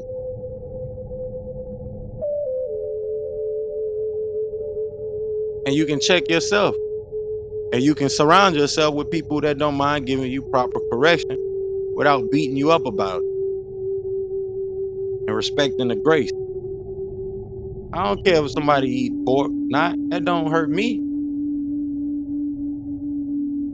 It might hurt their body, but at the same time, we as a people have survived while eating pork and chomping down watermelon, not even knowing the watermelon is what kept your butt healed and alive.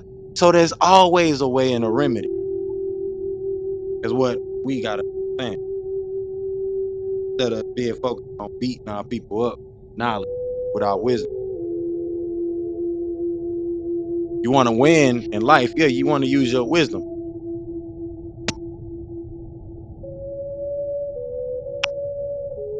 The principle of wisdom itself should be beating your butt, not me beating you with wisdom, beating you up with wisdom for vainglorious purposes. I get nothing out of it.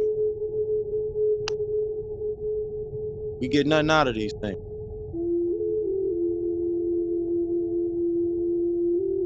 You turned your kundalini up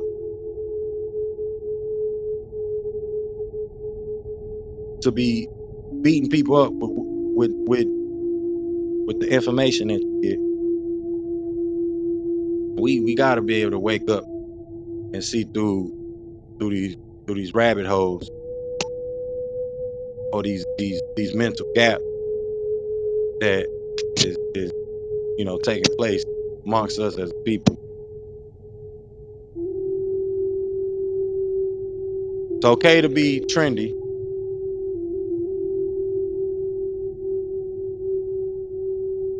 but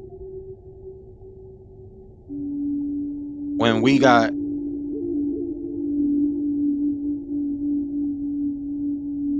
people that are leading us and we ain't seen not one ounce of they fruit,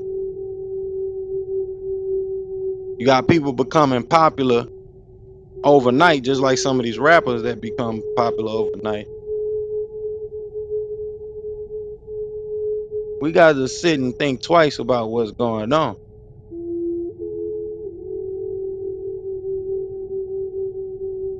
And you should be able to tell by their vernacular.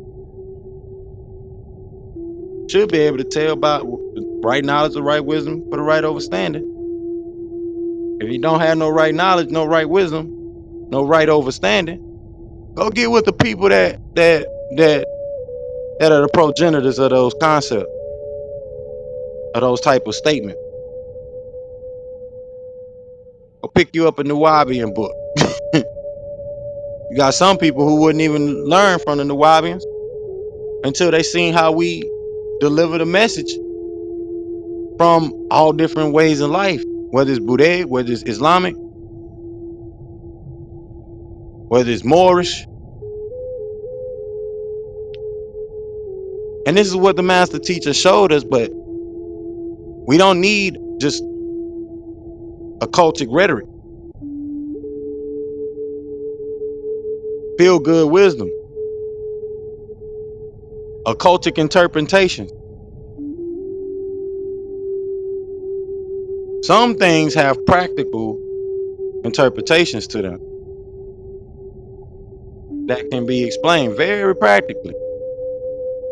A lot of the things that is based on occultic principles or interpretation is a metaphysical or really truly metaphorical, not even metaphysical. Has nothing to do with actual real metaphysics, real things of parapsychology, real actual phenomena. It don't have nothing to do with those things.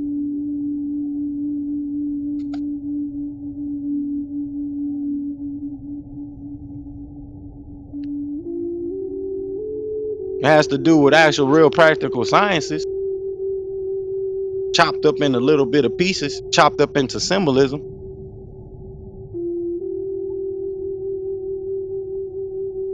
But even in symbology, the study of symbols, it goes precept for precept, especially when we get into these mystical languages and things like that, where all this stuff comes from and root from. But when you got people that's gathering up by the thousands that think that the Enjiyl is an idol, but in the same breath put on jewels on a breastplate, we got to start having our brain got to start clicking. It's got to start clicking. It's got to start clicking. We got to start putting on our new logical thinking cap.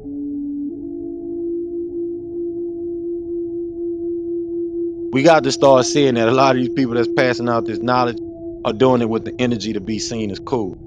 It's cool to want to be cool. It's nice to be important, but it's more important to be nice. True peace. Oh, Come I'm on, chiming trying in. to get my phone situation right. Can I be heard? Yes, ma'am. Islam. True peace. Islam, true peace to all the noble brothers here present for the holy day, and this beautiful transmission, that we've been getting from the brother noble Dr. Shem. Um, hmm. I gotta practice on saying Shem Shadek. I will get there. Yes, ma'am. Yes, Yes, sir. ma'am. You know, with the practical part of what I would hope, you know what I'm saying, that we would be hearing in some of these brothers and sisters who have been teaching, for long periods of time. Like you mentioned earlier, the master teacher said, go out or, however you choose, whether it's Judaism, Christianity, or Islamism. It's a choice. It's a God-given choice. But at the same time, I have noticed that over the course of these last 2 years, it may be due to the pandemic. Mm-hmm. However, I noticed that people have become more, um, let me see how I can say this. I just have to say what word I am receiving, which is aggressive in their expression of their religion. And with that, it seems that some of the practicalities, of what are the best things about living your religion, because a religion, regardless of what you call it is not our titles, but it is actually how we live our lives in, that particular truth that we have chosen for ourselves. And I kid you not, I'll give you an example. um, I was in the rabbit hole last night, and a brother who really, he's not about the Bible, he's not about the religion. He's made his stance. That's perfectly okay. Spiritualist or whatever it is that you choose to be. We all have a choice. And Wow. a brother came in, he was really, on his Bible. And so the brother asked him, he said, since y'all always want to say, that black people were the original people, and we're not really gonna, go into the semantics of black right now. I'm just gonna, It's I'm fine. kind of over it. It's I'm with fine. you. Okay. So, the brother asked him, what about the particular scripture where the angels, they were in Sodom and Gomorrah? And, the people outside the door wanted to get at the angels, and Lot offered them, one of his daughters. And, the brother who's not in the religion, he said, well, were those black people? And the brother said, well, yeah, I mean, Caucasians, they haven't been, they've been around maybe about 2,000 years, and they weren't there back then. So then the brother who is not into religion said, see, our people, if it was only us back then, then we are the ones who are, responsible for some of these problems that we have in today. Because, Islam. yeah, he's dealing with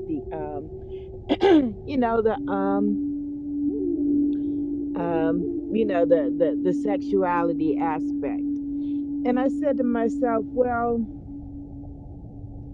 even though, you know what I'm saying, that is one of the stories that we've heard time and time again, how, is it that some of the things that are in the book are not being practical, even going back to the original question that was asked? What does the Bible say about a woman being allowed to teach? How practical is it, that a woman does not teach? The woman is the first teacher of the child.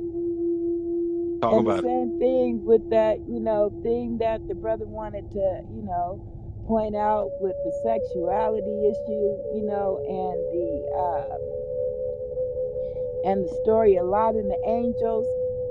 It's like some things that I hear, they don't make good practical sense. They just don't. It's like, okay, y'all decided y'all gonna amp up y'all Christianity, and I hear you, noble Dr. Shemzadek, about that many people, being in a room. And I kid you not, I was a little bit on the late rate, or maybe, the spirit was like, you don't really need to have to go through those particular degrees. We'll just save you from that. Because it took me a while to even get the understanding or the understanding or the overstanding. I just didn't know what the acronym meant, where they were talking about, y'all probably heard of it. What is it? Something I can't even remember it, but something about last chance. Basic instructions before Before leaving leaving Earth. Earth. Yes, ma'am. And I kept seeing that. And generally, because I'm grateful to be a space cadet at heart. Basic Islam. instructions before leaving Earth. That's kind of like, that's something that would, pull me in. That would be of some interest to me. But I never went in those rooms, and then somebody, just explained it one day, and I'm like, you all have set aside practicality. You know what I'm saying? Because go tell your mother, you know what I'm saying? The woman who raised you and fed you and clothed you, hopefully, in assistance with, her loving man, so that they can give you an example of Uh, love and peace and goodness and kindness. And y'all arguing about a woman's place. That's not even practical. that is, so I say, when I'm Uh, present, and I'll put a few words in because it's one thing when you are in rooms and they are amped up because it's something in their spirit has told them that this is how, you know what I'm saying, I'm going to get through the pearly gates. I'm going to be, hardcore. I'm going to be aggressive.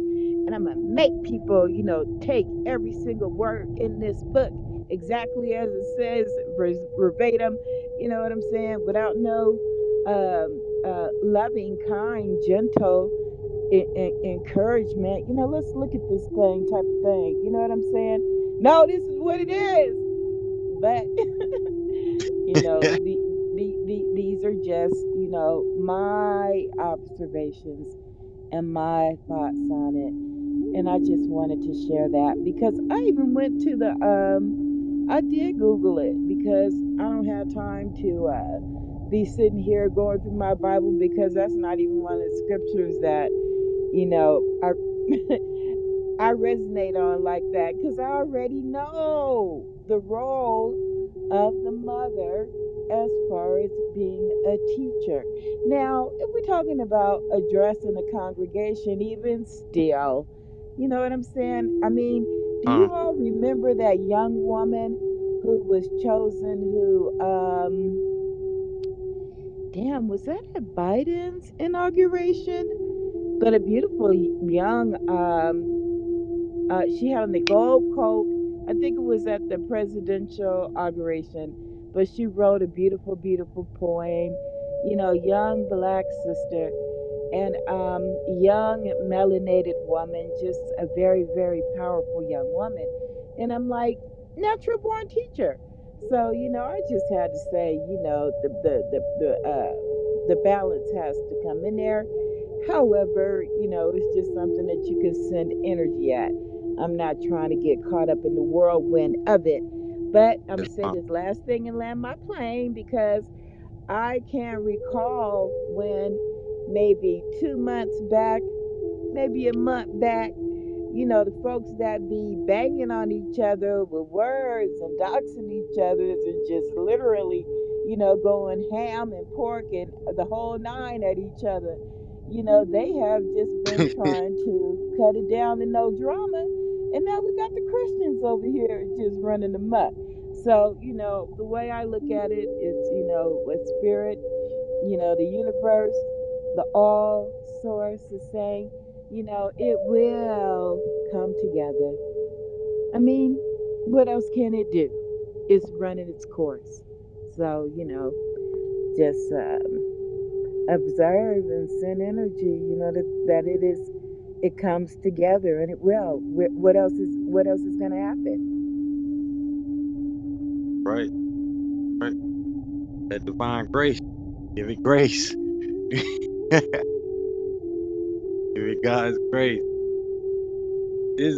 I'm yeah. It's a thing. It's a thing. It's a thing. I'm glad you spoke on it, Noble. I do really appreciate the contribution on that because you know it's bad enough that we dealing with the feminist concept today, and then just hearing it, and you have that concept of um you know as we saying women can't be teachers amongst their congregation, but then you have people in the Old Testament like Deborah or Deborah who led the community, who led the military, right, of the Israelites. So, what where's the practicality in these statements? So it's a muck because for us that know we do not come from the regimes of oppression each other, whether it's matriarchy or something that's considered patriarchy. But you have this big strife going on now about the patriarchy. And knowing it has nothing to do with us as a people, but the concept of those foreigners that we classify as the oppressors or whoever, but or people that are considered hybrids of indigenous peoples that we know that don't carry those same mindsets as we do, especially about how we see each other as genders. And for us to be sitting and saying that our people are thwarted by the white man, the white man, the white man this, and the oppressor this, but you carry the same patriarchal, toxic patriarchy mentality or patriarchal mentality that your oppressor carried, especially for women. Women come out of a man's rib, so they need to shut up. So we don't see the disgrace in that. We don't see the contention in that. We don't see the fact that that doesn't line up with any of these scriptures. It don't line up with any of these scriptures, because if you go back, the Israelites was taught by Hagar, their mother. Ishmaelites were taught by their mother. The Ishmaelites wives were chosen by their mothers.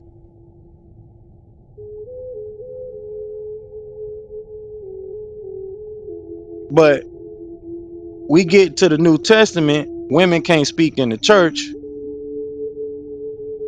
That hasn't been the case. And then we not supposed to go according to the New Testament, but we going according to the New Testament when it say women don't supposed to speak in the church. And that's Hebraic law. But you can't point out one scripture that show that women are not supposed to teach or minister. The stuff makes no sense. And even the scriptures that they use to validate these things, it don't even fully describe that notion of what these type of things. So it's like the practicality is lost and left our freaking minds. It becomes way out of whack. Like I say, even if it's something of the supernatural realm, it should have some practical explanation to it. Which 9 times out of 10, especially coming from how we explain things in the past, it definitely has some practicality to it. It definitely has some sense making to it. But for things like like what you mentioned earlier about the young brother beating up the young brother based on his sexuality and using the scriptures for it, that just coming from this thwarted egotistical mindset that's being spread like wildfire, when we know from reading, or at least we should know a little bit, but that had nothing to do with people being homosexuals. That's nowhere near the reason for what happened, with Lot and all of them. Mm-hmm. So it's like our people puff themselves up with with Hollywood perspectives, because that's what all this stuff be. Really, it be a bunch of Hollywood movie type of crap. And we can't say that Hollywood is at fault, because this stuff that's been going on for a long time. The prophet had to deal with all these religious controversies that our people deal with. Probably even worse now, because it is the pandemic. Um, the fact, and then the fact of the times that we in, it is that too. But mainly because we coming out of being quarantined in a space, and we as a people, we are social people, and we always want to be in good relation with other people, you know and especially for those that don't come from a background, with a family, or people that they can treat as family. They out here looking for a family, even fighting against it, but find themselves rebelling against their own people that that's probably at home loving on them, and go find themselves uh you know a disoriented family, because it'd be family nonetheless, or a community. It'd be a community to them nonetheless. You sitting in a club with a bunch of different people that you don't know, mean mugging each other, and you doing this 3, 4, 5 days out the week. Probably the same person in the club 3, 4, 5 days out the week. You might well call them you might well call that your community. And it's crazy, um, though it is, that we, in this day and time, like Jonathan said, with all this technology out, we still losing sense with having some type of practicality. A lot of our people do not mature, even though they grow in age. That don't mean that they mature, and people not actually working on that maturity. Nobody perfect, but at the same time, there's still accountability for self. We can't negate the fact that there's accountability for self, and so I appreciate it. You know, just touching on it, because it's bad enough, brothers got to hear that all day about us not respecting our women, us, oppressing our women, and we rather fight our women than fight that, and stand up to the adversary. So I really do appreciate you speaking on that, because it's crazy, because they got thousands of people in the space, and uh, I'm surprised they even let a woman talk that night when I was in the on the room, because you know, like I would like to call it, is just being real dick-headed. Um, you know, that's what you have, you know, Well, and you know something, noble Dr. Shemzadek, and for all you, beautiful noble brothers in the room. One of the transmissions that I have been receiving is that these young women and men, they are really built for this. You have to do some kind of, you know what I'm saying, purging. You have to get the ugliness out, so to speak, let it come to a head, because these sisters, they were not raised like our grandmothers. You know what I'm saying? Islam. They have been empowered. We are coming out of the age of Pisces into the age of Aquarius. And if the Pope, you know what I'm saying, has recognized uh, sooner than most folks by the rescinding of something like the Papal Bull, you know what I'm saying, then a whole lot of other things have to be rescinded as well. You cannot have a Holy Trinity of Father, Son, and Holy Spirit in the age of knowing. That stuff has to be rescinded. And yeah, go ahead and bring up everything, because these sisters, these sea stars, they are equipped to address it in an elegant manner, in a divine feminine manner, and get the point across and bring it to the table. Because if you can bring, excuse me, something like, let's deal with the scripture on the sisters, they don't get to blah, you all teach or whatever. Worldwide, there has been and I won't call it of the divine masculine at all.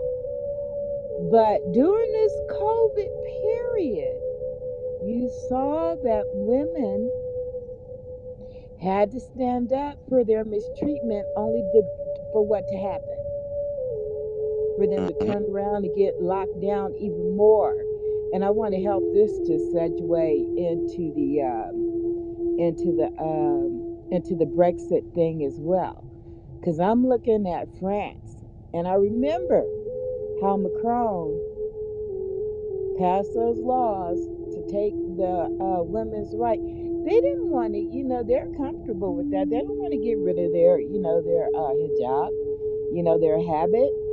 That's the way of life. But they, women all over the world, just like men all over the world, humans all over the world are being oppressed on some stuff. And I just see it as a cycle of a consciousness, awareness, a universal truth. And it's weird to me how you'll try to speak on love.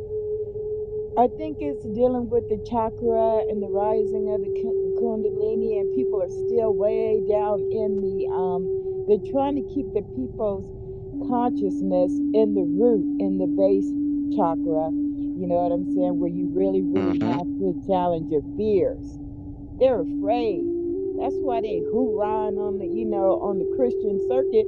And it's good because, it's going to come up for conversation, whether it's separate and then it comes together, because a lot more truth has to be dealt with. And there was a reason why I wanted to go back to France and the Brexit, because France, Macron visiting China in the middle of them, tearing down the place in France. I heard someone mention it, but I wanted to ask, do you all think that, the European countries would side with China and Russia against, America, or, just to be a part of Brexit? I'm just putting that on the floor. Oh, Islam. I'm glad you brought that up because that leads us into the current events. I want to tap into it, a second before we go into these holy instructions. Close out. That is happening. Just to answer, because I'm not sure who else in the space that's been looking at the news, but that is actually taking place. True peace, noble Sade. I see you down there. I want to give that acknowledgement, but that is something that is actually happening. It's live in effect. You got other countries that have joined them with this whole Brexit. Uh, but it's also uh the BRICS is also a part of the BRIC situation as well. So the UK is joining in with the BRICS. So you got more countries now behind them, and they are completely against what's going on here in America. And it's a thing. It's definitely transcending forward. It's gonna be a sight to see. I don't know if anybody else want to chime in on it, but I definitely have witnessed it. I've been seeing it all over the news, or at least the news that do pop up on my feed. But that is definitely something like I say, that's taking place.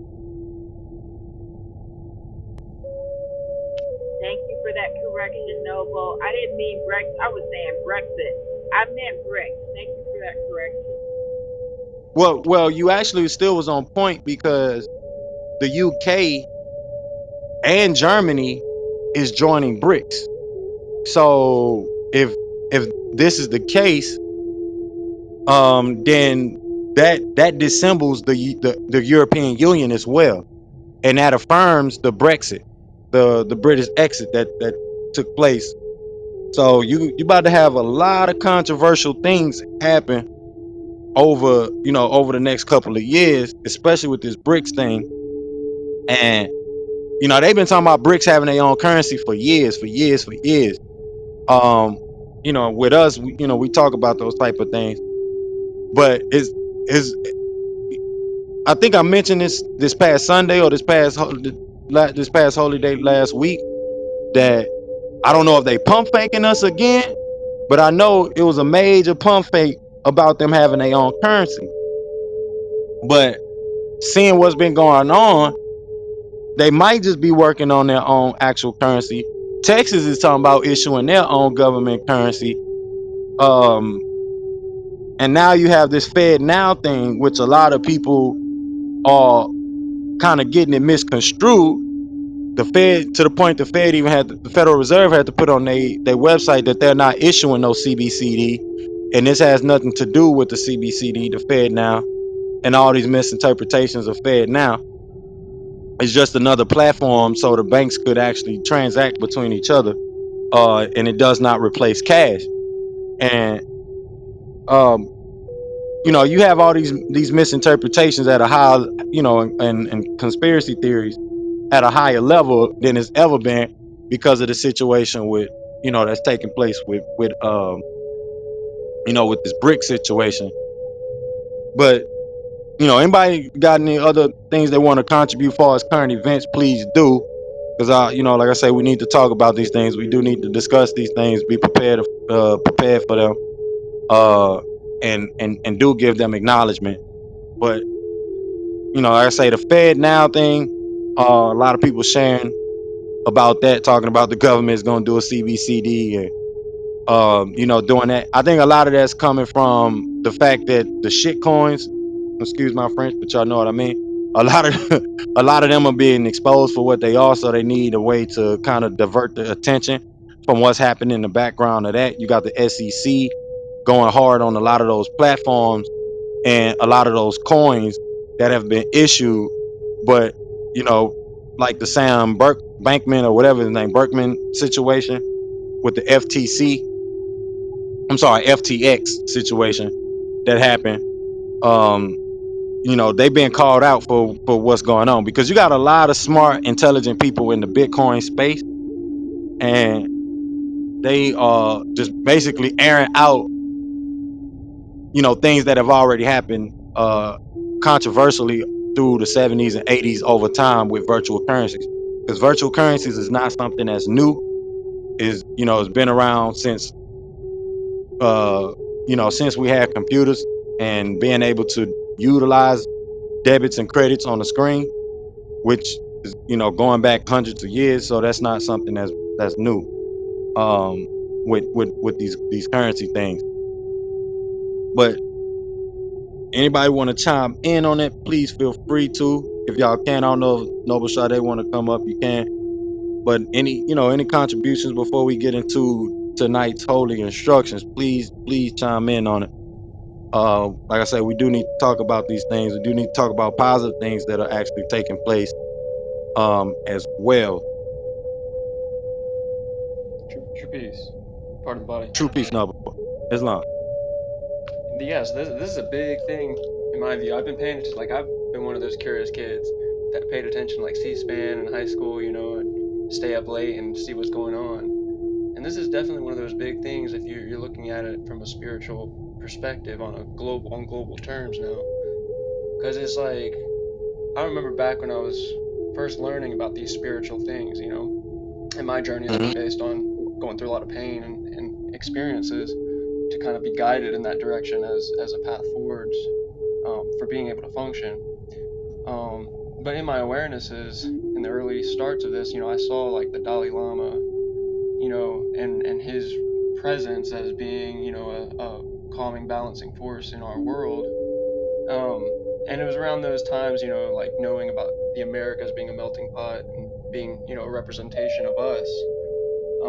And in that, it can kind of be like we're all over the place trying to define what that means. And so in that, you have your different religious belief systems, and you even have your atheist out there trying to hold his own, and I don't know if it turns into ego or if it turns into like these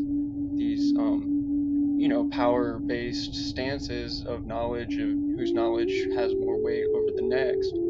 And I'm not saying that's a bad thing or good thing. That's more or less a representation of Jacob's ladder at work in our in our society, in our viewpoints and our agreements with one another to build what it is as it is now. What I'm getting at is that like the move away from us being that central form of currency, something has to shift, something has to change, granted, Uh, but that move away and plus AI coming into perspective and not realizing that the US is kind of like, I don't know if any of y'all have seen that movie, The Never Ending Story. Well, um, being Turtle Island, there's that scene where the young kid is like, hey, you got to move, you got to do something. And the turtle's like, we don't care that we don't care, and I can see kind of like America or US being like that, is like we've gotten so calloused by all these different things, and in the progression of moving westward and forging out land, the colonists forging out land that was already here, you got these two kind of like tectonic plates grinding against each other, and they're still grinding, and people think that the warfare is off somewhere, and it's really been right here on top of us the whole time. I was even getting about how the leave no man left behind when you're in the military, but when you get back, it's gone. You don't really have any type of support system. Your veterans will turn their shoulder if they're in this close to that position themselves, and they don't want to go down either. So it's kind of like that's where the big rifts are, and I don't see, because AI is coming into play, and the power of processing and people being able to process at faster levels. I think it could be real dangerous, but I'm not, just like the shit coins, it'll maybe be saturated into the whole equation, and it won't, it really comes down to who we are and what we're representing. That's just my thoughts on it. I don't know more than that, more or less than that. Just sharing that. Islam, Yeah. I appreciate your contribution. You definitely on point because, not even 10 years ago, we sitting here talking about IOTA and Internet of Things and all these things that are happening with AI. Then, the distraction with the metaverse kind of came in and, kind of took over the conversation space and the narrative a little bit. But, as further we get back from that, and now with Chat GTP, you got a lot more people, talking about the whole AI situation. And I'm glad you mentioned the Dalai Lama because I don't know if y'all heard about that or seen that through the grapevine. But the Dalai Lama has been in the news for some controversial things. I think it was like kissing a child or something like that. I'm not sure that's exactly the case, but I know that's what's been coming through, like I said, through the grapevine. But these things are coming out, in conjunction with the transformation that we're going through. Like you said, there has to be a shift. So there will be a lot of events that take place that'll be kind of mind blowing. Because I know that was just mind blowing for me to see. For yeah, something about the Dalai Lama letting a kid suck on his tongue in public, and I think that's what's going into this big shift is because we know a lot of these elite and so-called leaders, they involve themselves in these bohemian type of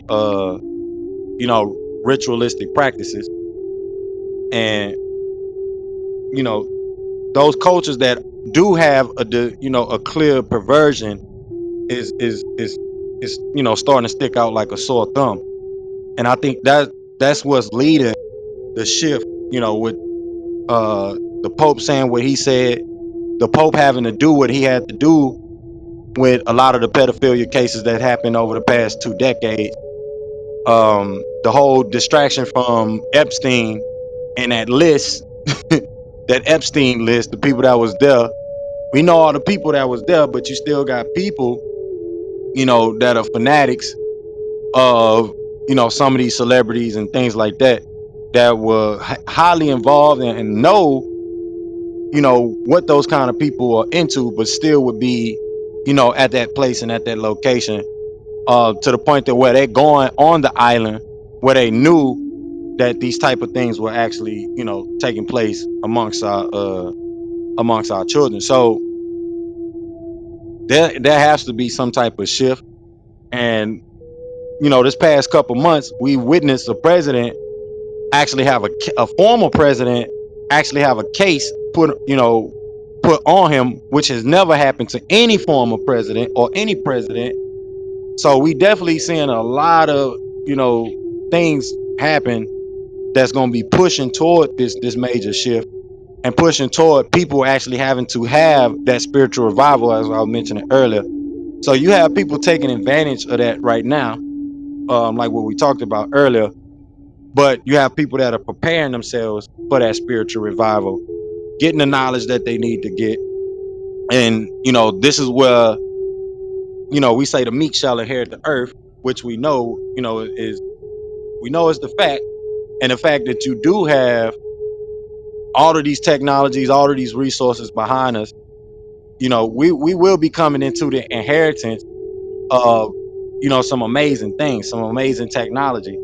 Like the whole shitcoin thing is just the reinvention of what happened in the 70s and 80s. But the whole purpose behind Bitcoin and that particular blockchain becoming popular within itself is the fact that it's open to everybody to participate.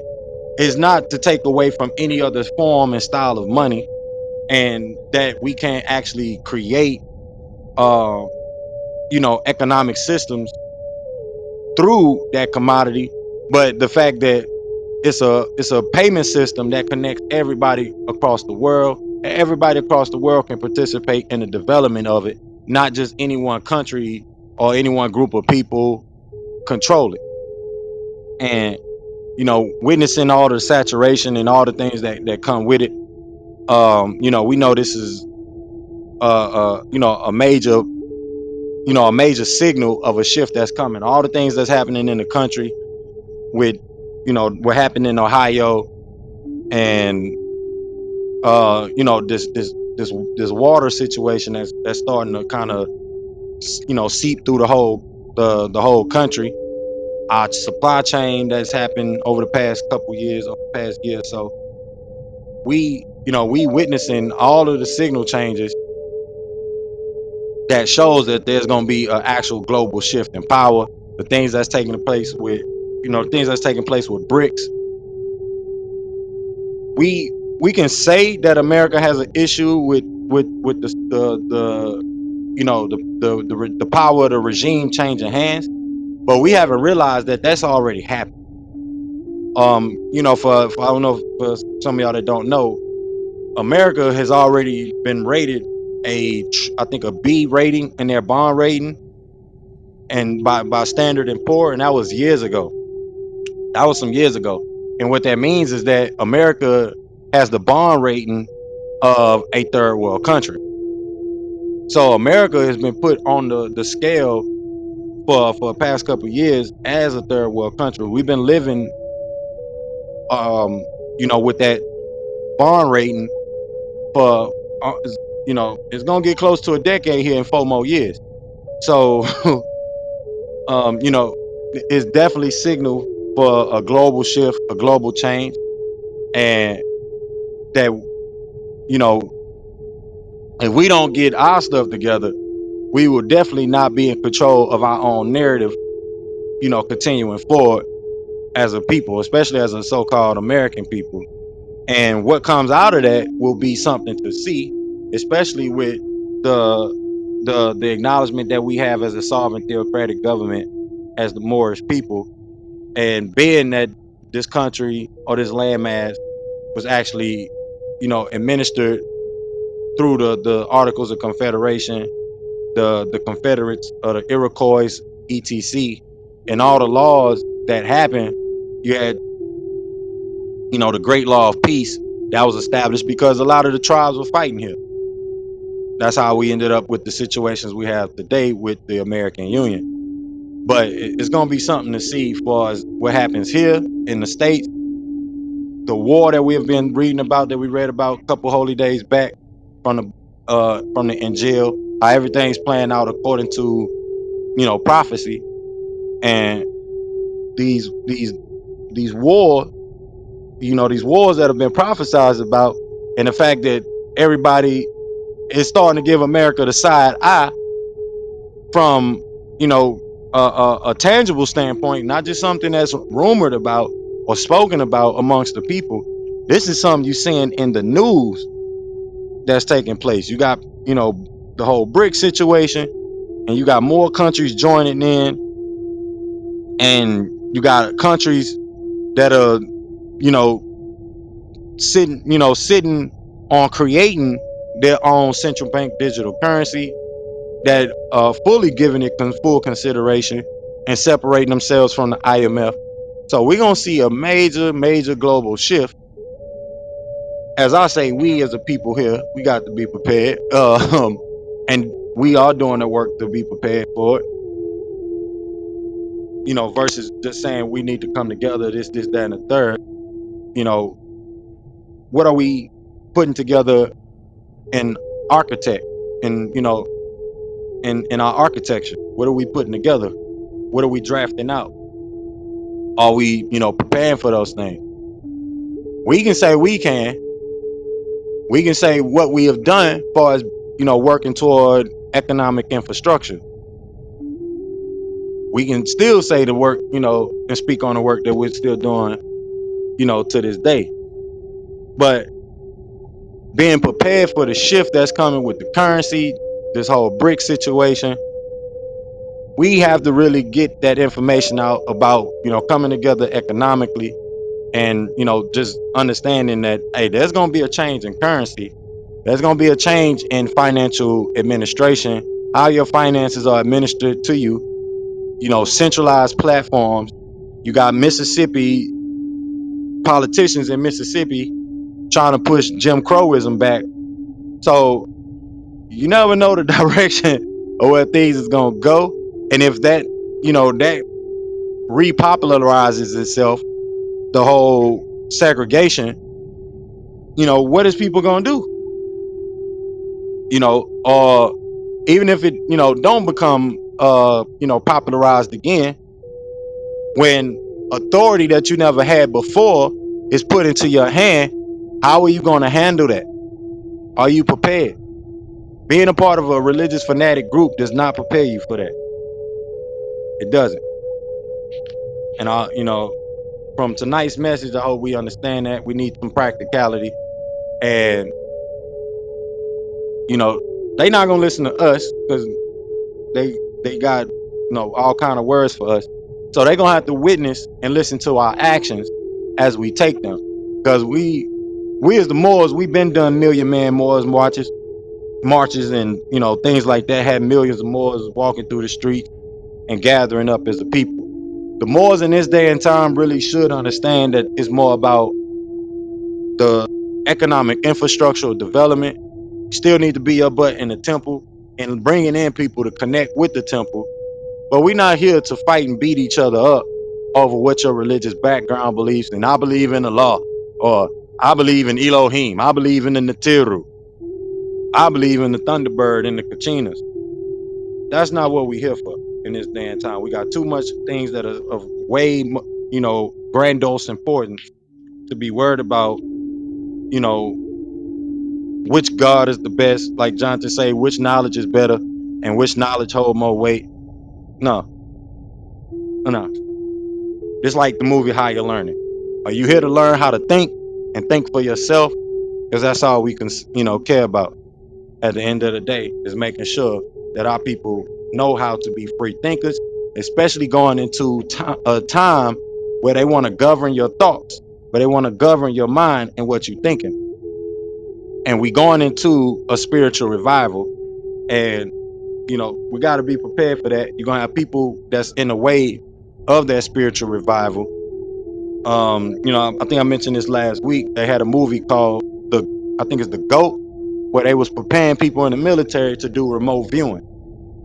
So we going to be highly up on our game, especially our physical discipline, not just mental and spiritual, and our soul.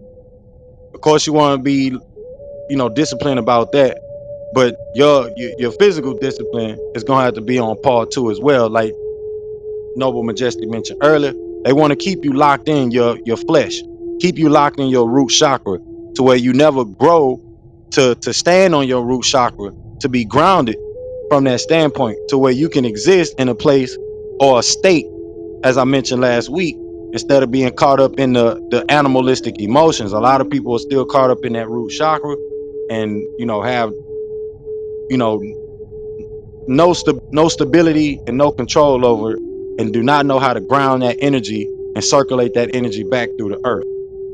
It just, it does what it does, and it leads people the way it leads people. But like I say, we gotta be prepared for those things because it's happening, and it's happening at a quick, fast, and a shift in a hurry.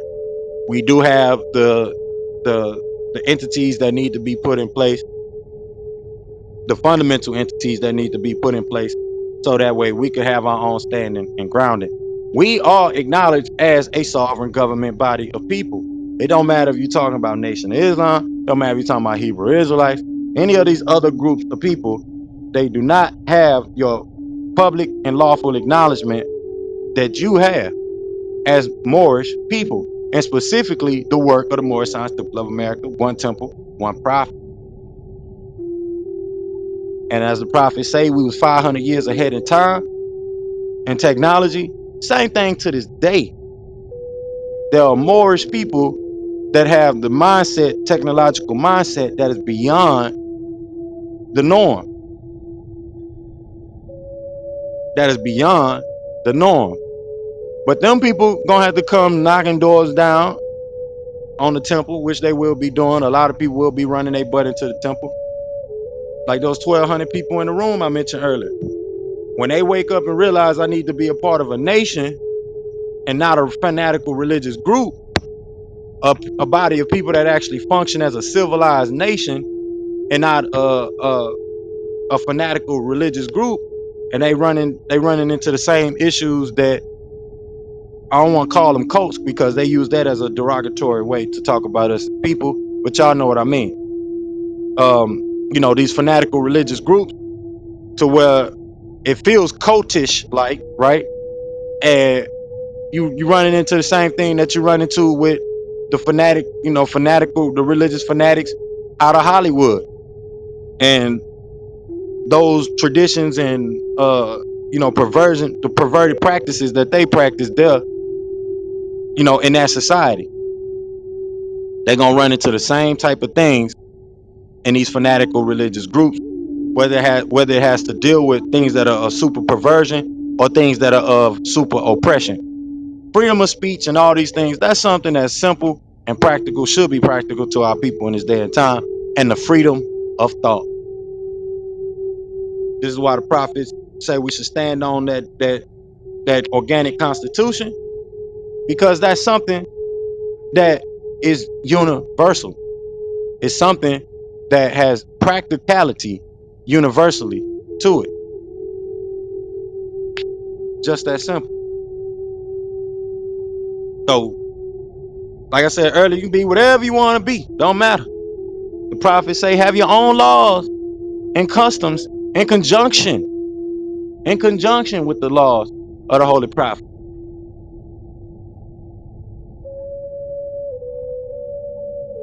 And if the Moabites is Israelites and those angels were sent to Lot, right?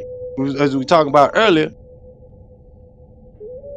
then that means that the people that you call the Moabites had angels visit their forefathers just as well as those that are considered just strictly Jacobites had angels or an angel visit Jacob.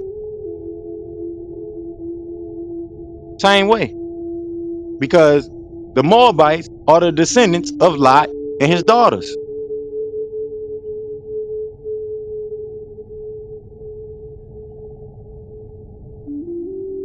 And that family had angels sent to them to protect that lineage.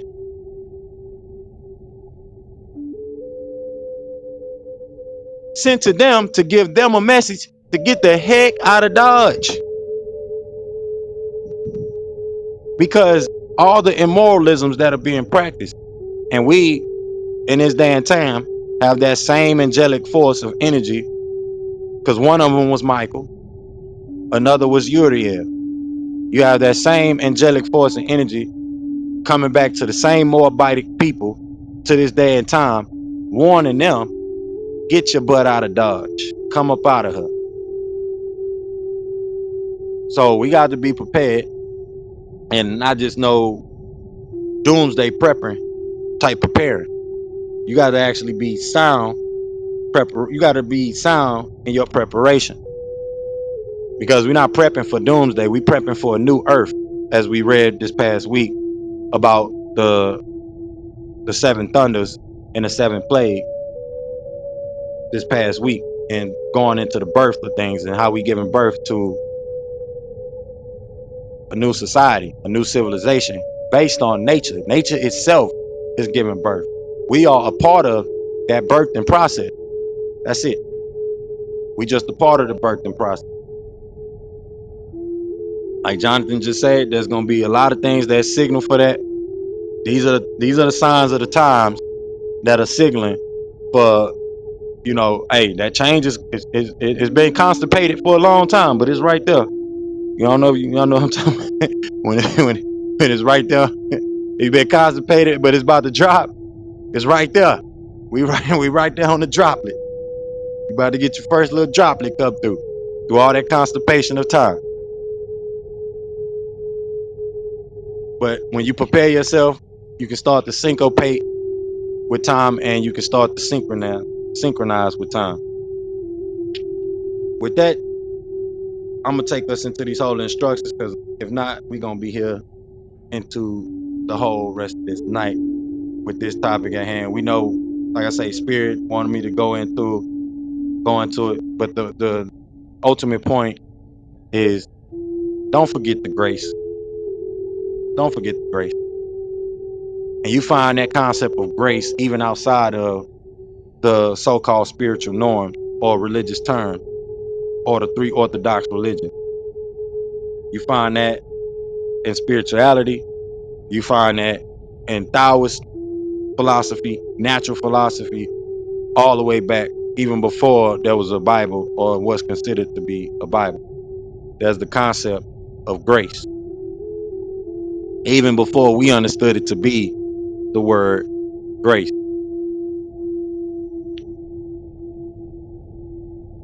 Just like peace. Peace was called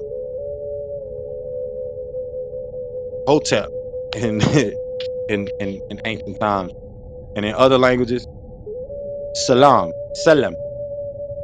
and whatever other vernacular that you can come up with for the word peace.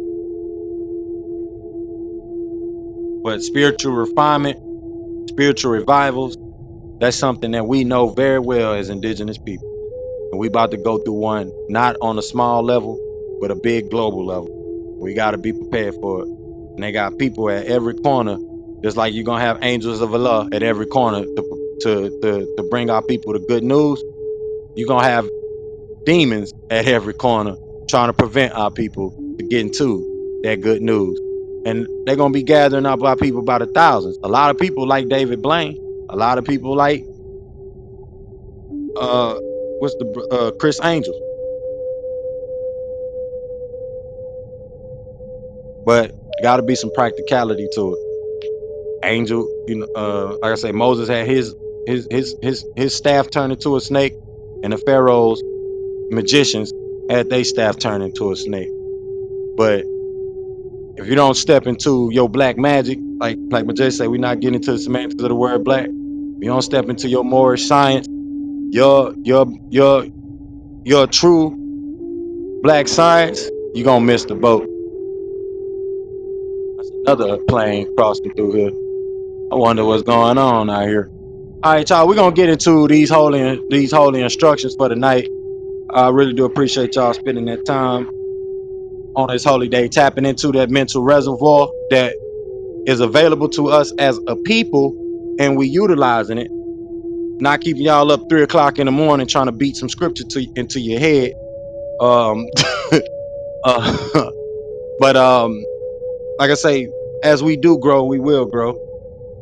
We still won't be doing that and trying to religious gangbang against other different cultures and way of life. We actually welcome Black Panthers into this room. We actually welcome Nation of Islam into this room. We actually welcome spiritualists, people that's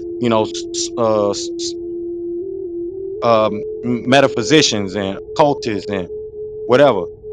As if you go back and look at the replays from all the way back, you see that there's people from all different forms and shapes and walks of life that have stepped into this room, and we do nothing but have a open space and give them grace within this space, and we find a way to bridge the gap and extend the olive branch to all peoples of all walks of life, other than those that are perverting and actually out here causing real perversions. Y'all can stay where the hell y'all at. Excuse my friend, but with that, I'm gonna jump into these holy instructions, man. And we did go over our civics today. We touched on that from a theoretical standpoint more so today, but we also went a little bit into the politics and the practical aspects of citizenship, and well as its rights and its duties, just the practical things. And we made practicality one of the strong suits today because hey, we got some things that's being said that is not being allowed, and so-called women can't be teachers and leaders. And I need to see that in the scriptures, because I'm all about right now is wisdom for the right overstanding. And if I find that somewhere, I will be uh gladly ready to correct myself. But to this day, of all the knowledge and the books I have traveled through, I have yet to see that. So with that, we have went over the study of our civil law, our civic code, the study of our government structure, with more so the attention being given to our roles in it as world citizens or communers of that particular government body politic, as you know uh as opposed to the external factors of government and governmental structure. We talked about our civic virtues, which is the cultivation of our habits that makes up the success of a community, which today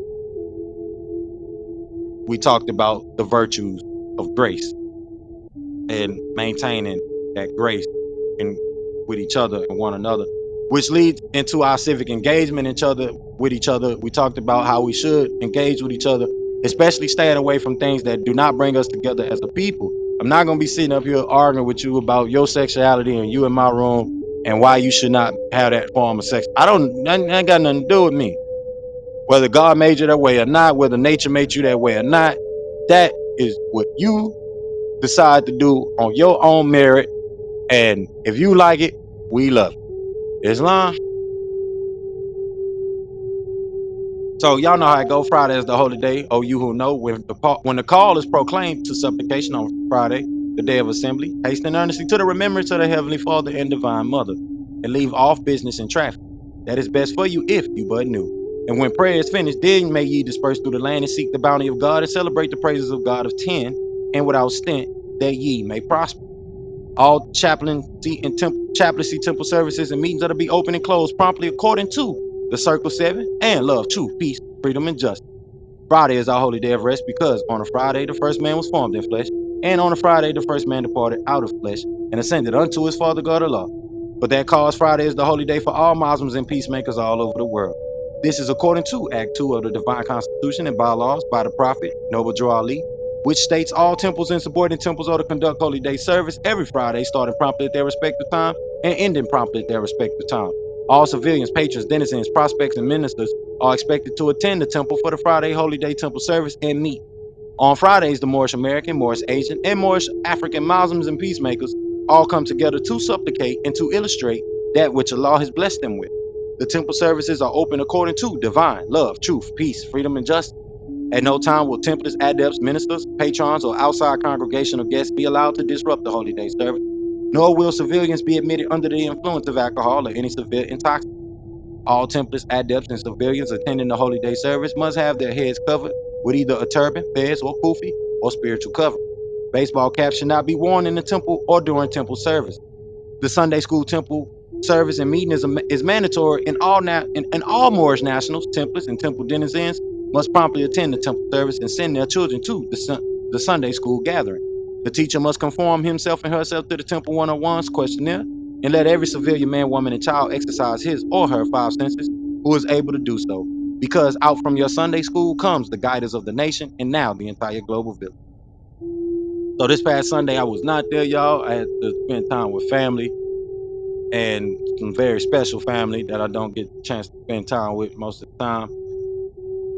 So that's why we didn't have this Sunday gathering, but Clubhouse has actually shifted things over smoothly. So you still have access to all the recordings. As y'all can see, we are now in houses. We're not no longer in the clubs. So now we're fully in what you call a club house, right? And we are in the houses now. Everyone has their own houses on here. So you should notice the change if you're not having already. And the fact that the recordings for the temple services are still there. You just have to click on my profile so that way you can get access to those services. To those replays, and everyone who spoke also, they can click on your profile and get access to those replays. So if you want to have someone directed to listen to the classes, especially on Sundays, you can do so just by telling them to click on your profile and go back and listen to those replays. And that's why it's important, as I say, every week, participate, let your voice be heard. Don't be afraid. Don't be shy. Don't be scary. And create content for yourself. This is a way for you to create content. I'm preparing for a lot of content that we're going to be dropping here as we continue forward, especially content for our family office that we have for the congregation, and content for some of our financial structures that we're putting together in the background.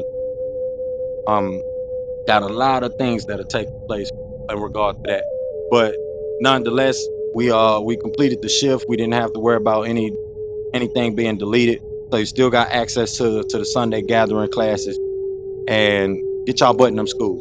So continuing, according to Act 5 of the additional laws by the Prophet Ali, every subordinate temple should have 2 Sunday school gatherings held. The first meeting should be held 1 to 2 hours before the adult service. Children's Sunday school should be conducted by a director of the Children's Sunday School and program. The Sunday school gathering is designed to assist the temple in learning the temple one-on-ones, questionnaire, and developing an understanding of just what these holy keys mean and how they are to be applied to our everyday lives. The divine constitution and bylaws, along with the Moorish prayer, the Holy Covenant of the Asiatic nation, El's Holy Injiyl, El's Holy Qur'aan, and the civics editions or lessons of the Holy Temple of Moorish Science are also subjects of major concern for the apprentice who is trying to complete his or her mandatory requirements for pronouncing their temple civilianship and global nationality. All lessons for the adult Sunday school gathering must be prepared by a grand sheik, a divine minister, or an assistant grand sheik. Lessons called by us novites additions may be submitted to the apprentice for completion and returned to the temple. Once the lessons are completed and graded, they must be placed in the active members temple district file. The Sunday school temple service and meeting is a wonderful opportunity to study the liturgy teachings of the prophet. No civilian is to become disruptors during the Sunday meeting. All templars must bring paper and pen to the temple service and meeting along with the basic temple literature and assignment. No templars or patron is to eat food or other snacks during the temple service or meeting, but water is permitted. All templars must attend their Sunday temple service and meetings as diligently as they attend their holy day temple service and meeting. Both are called out for by the Prophet Ali and is required as a matter of temple law. According to the Divine Constitution, Act 7 in part, all templars must promptly attend their temple services and meetings and become a part and parcel of all uplifting acts of the Moorish Science Temple of America, and now also Moorish Science Temple of Africa and Moorish Science Temple of Asia, and in joining world islands on behalf of all indigenous people. For membership, any heads of temple of all temple jurisdictions are not to charge for naturalization or to overcharge for cards, buttons, or anything issued by and through the prophet. Those who contribute to any of the proceedings are not Moors, civilians, or patrons, but robbers. Temple nationality and membership in the Holy Temple's vast estate, or public beneficiary trust, as we call it, sisters and brothers, kin and kinfolk, is free, not only here, but all over the world. All kin and kinfolk desiring to become a civilian of a subordinate temple must follow these instructions from the temple secretary and acquire the application for naturalization, which can be found on our temple website at holytemple.org. The secretary of the temple's jurisdiction will help all newcomers by explaining the naturalization affidavit and application for membership in the temple's vast estate, or what we call public beneficiary trust, to the new prospective civilian of the temple's vast estate, or public beneficiary trust, and arranging for him or her to be consulted by the royal council of said temple or subordinate temple. The royal chairman or woman will set the date for the new temple prospect to be interviewed by the royal council.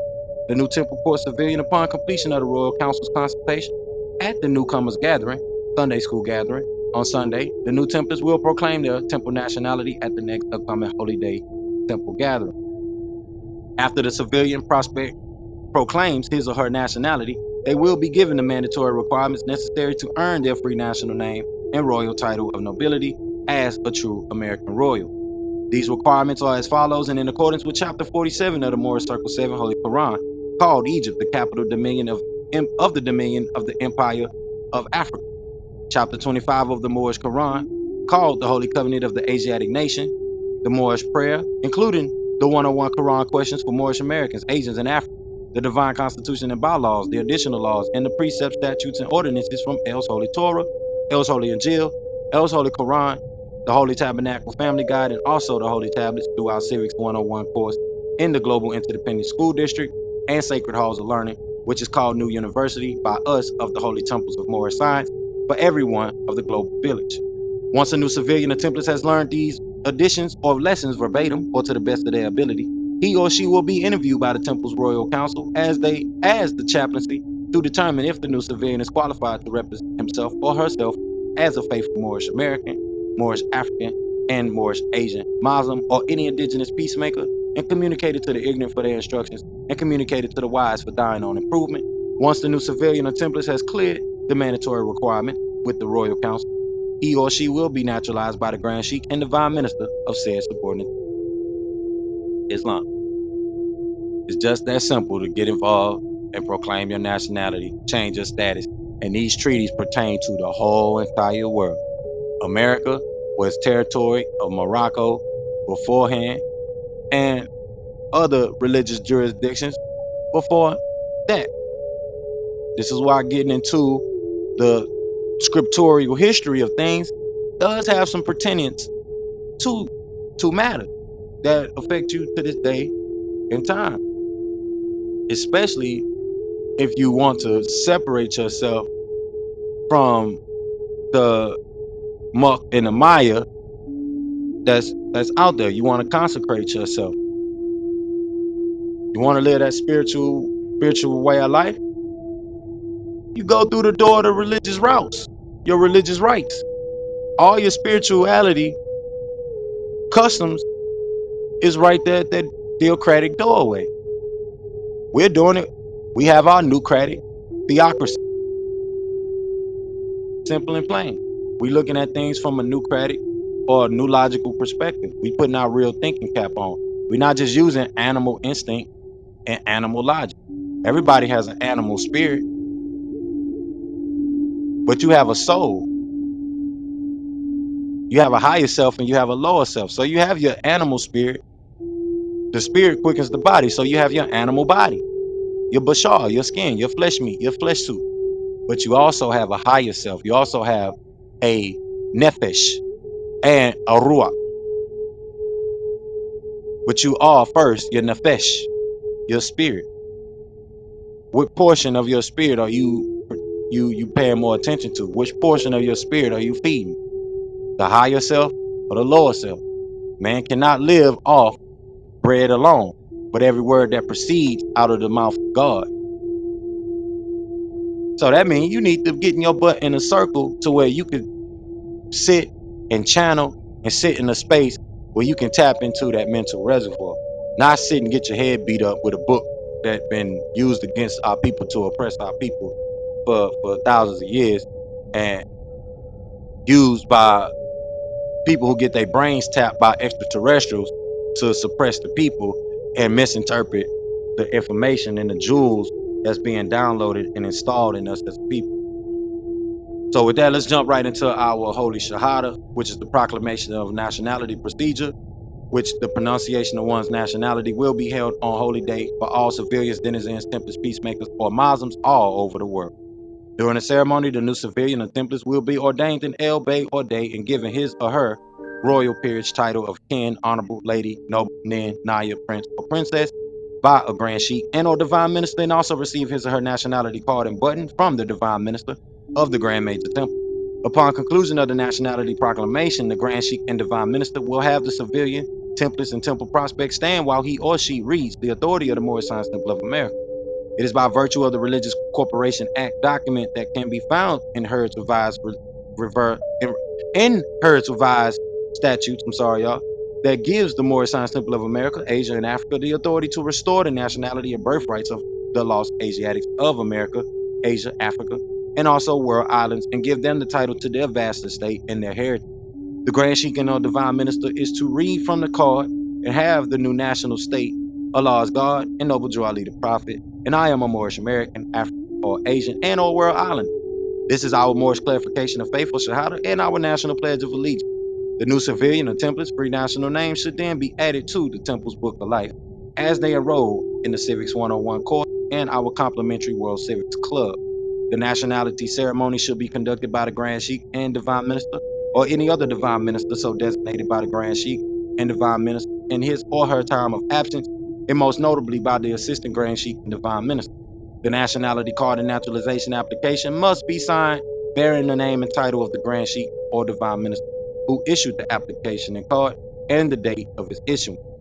The Religious Corporation Act has deemed the Global Interdependent School District and the Incorporated and Chartered Moorish Science Temple of America, Africa, and Asia as a religious trust and theocratic government.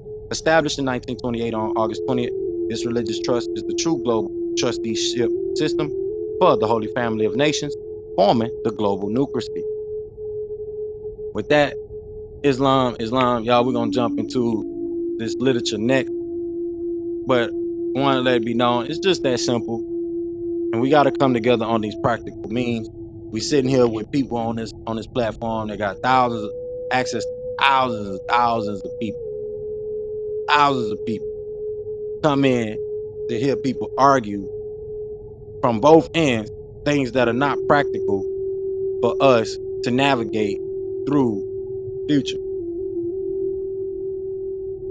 We talk about things that are way outdated, especially from a scientific perspective.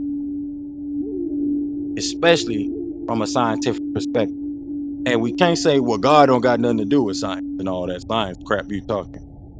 Can't say that because the word science means to know. That's what science means. It means to know. So when you say the science of this, the science of that, the science of this and that, that means there's a knowing. There's an intelligence. That means it means to know. It's an intelligent process. It's just that simple.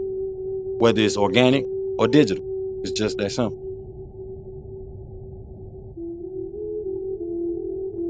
So whether you go through that process digitally, soulfully, mentally, neuronically, whatever, it's still a science. You got the science of the mind, the science of the brain, the science of psychology, the science of math, the science of sciences, which is what you have access to in your new logical precept. And I'm here to make sure we get this administered properly, because it shouldn't be no back and forth between us being Nuwabians, us being Hebrews, us being Israelites, us being Muslims or peacemakers, any of these things, and not understanding the ontology, the source connection to it all, especially in a practical manner. With that, y'all, we're gonna jump right into these mandatory literatures. I don't know if somebody was chiming in, or was that just my phone feed?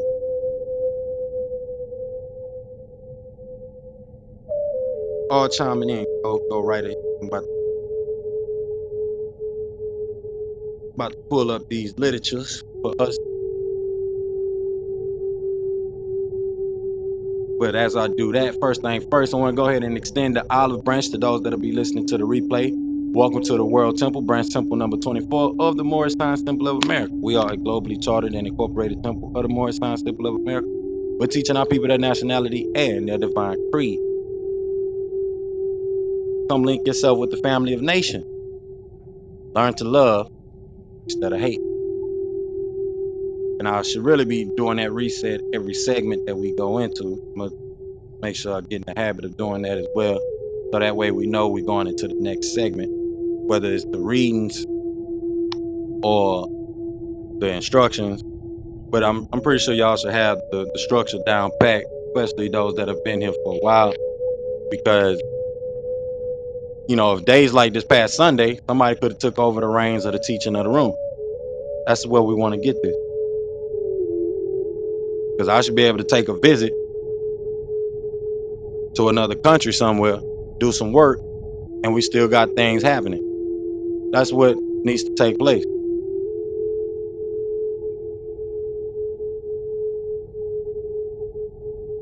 That's the level of growth we got to get to.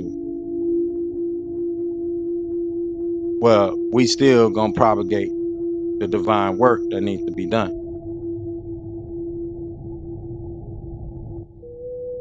I ain't asking y'all be up 3 a.m, beating people up the head with the Bible. That ain't what we talk about, baby. I ain't asking y'all to do that. But at least take your portion in the divine work that I do add. True peace. Islam, true peace. Go ahead, no. So talking about the Holy Trinity and what people be looking at, I be looking at the politics, your religions, or your spiritual, centers, and then you got Hollywood, and you got your Father, your Son, and the Holy Ghost, the Father figure creating the rules and the structure, and you got the Son who's, that light, and then you got the Hollywood, and I see people,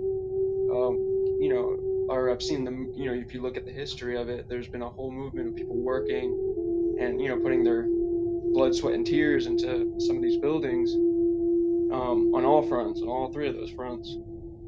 And, a lot of that has been built, and we do have the technologies now. We have a lot of new ideas with 3D printing. We have a desperate need for actualizing hemp in a way that isn't owned by, a monopoly or like a Bill Gates out there.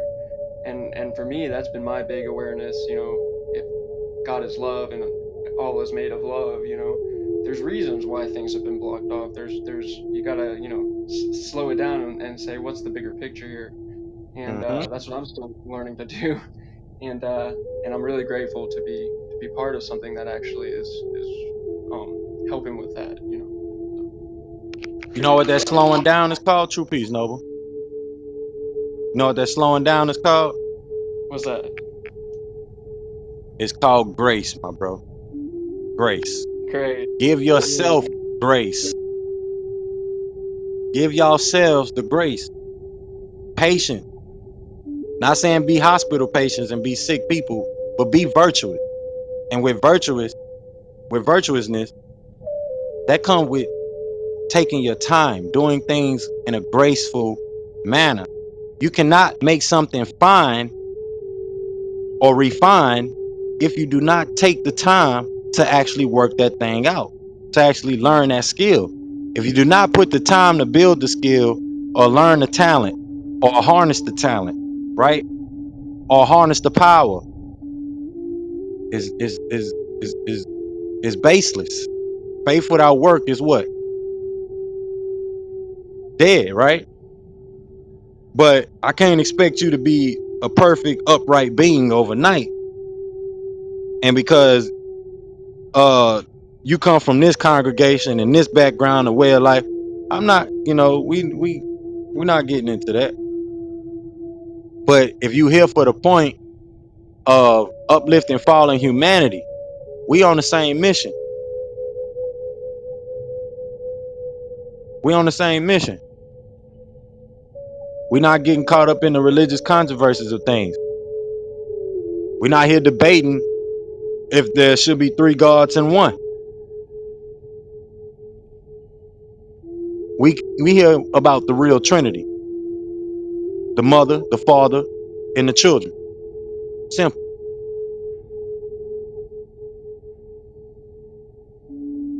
We getting into this quantum, the Quan, because the Quan is actually the divine spirit, the Holy Soul.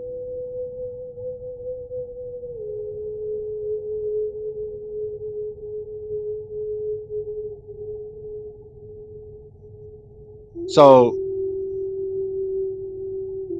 let's get into extending this olive branch real quick. But I appreciate you for that, brother Jonathan, because that allows us to talk about the Kefri. And if y'all read the clear vision scroll, you can see the story of who we are in there. This is us telling our story as we go here week to week. But we're gonna give the knowledge that need to be given. But those that are Kefri and listen, rise up. It is your time. We are the rising ones. We are those rising ones.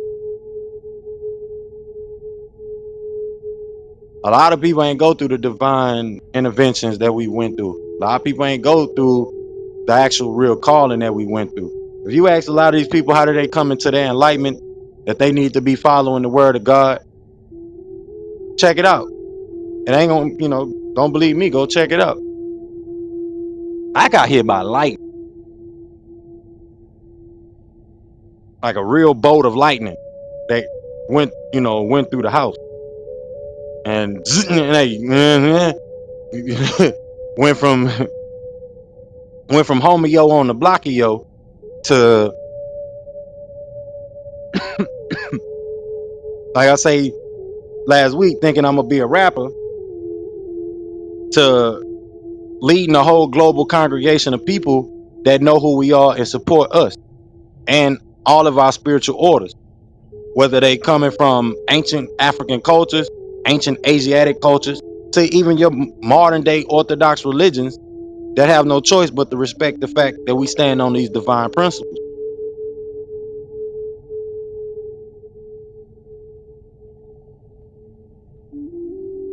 You might not exude the principle perfectly, but at the same time, respecting the principle goes a long, long way. Like I said, I don't care if you eat some pork. Go eat you some watermelon when you get done. I just won't be touching your skin like that. Don't put your skin on me too much like that. I don't need them worms on me. But much love to you, brother or sister, whoever's doing it. But with that, we extending the olive branch. I don't know if anybody will go chime in after that, but we are here to extend this olive branch here today for those that do not have a temple home.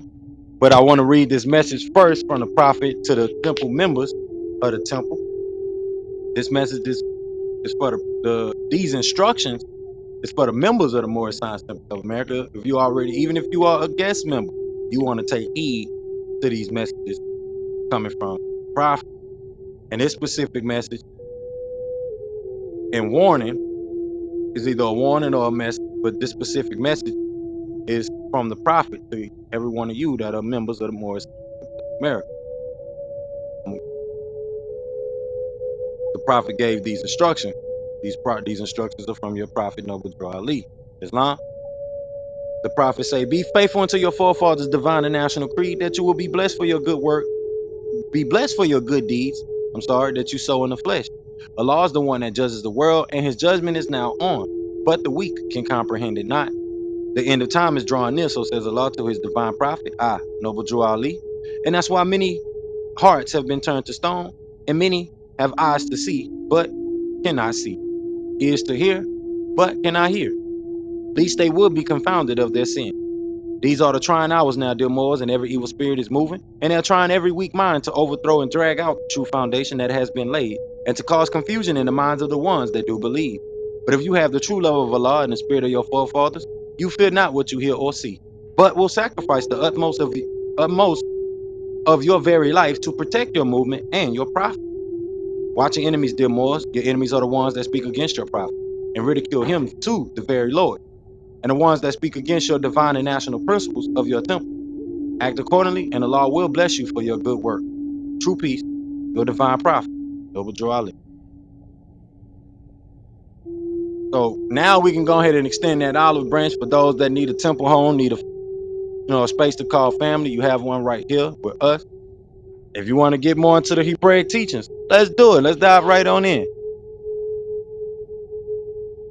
The Moors are Hebrews as well. The original Jews as well. We are the Sephardim Moors. It's funny. because you had the Moorish Zionist temple that was around before you even had the Hebrew Israelite. I want y'all to think about that. I need y'all to think about that type of stuff. I need y'all to consider that. Before you even had the Israelite, Hebrew Israelite movement, you had the Moorish Zionist temple. And then here go the prophets telling you that you are Hebrews, you're Moabite, you're Israelite.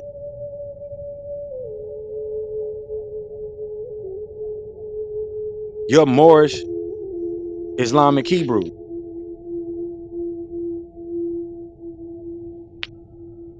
Abraham is the progenitor of Islam.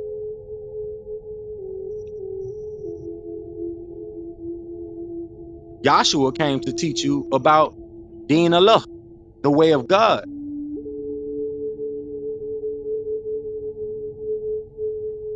Peace, the way of peace. Milli Ibrahim is the way to that door, the way to that door of righteousness, which we talked about last week, those doors.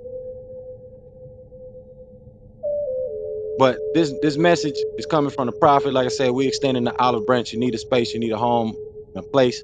You have one right here.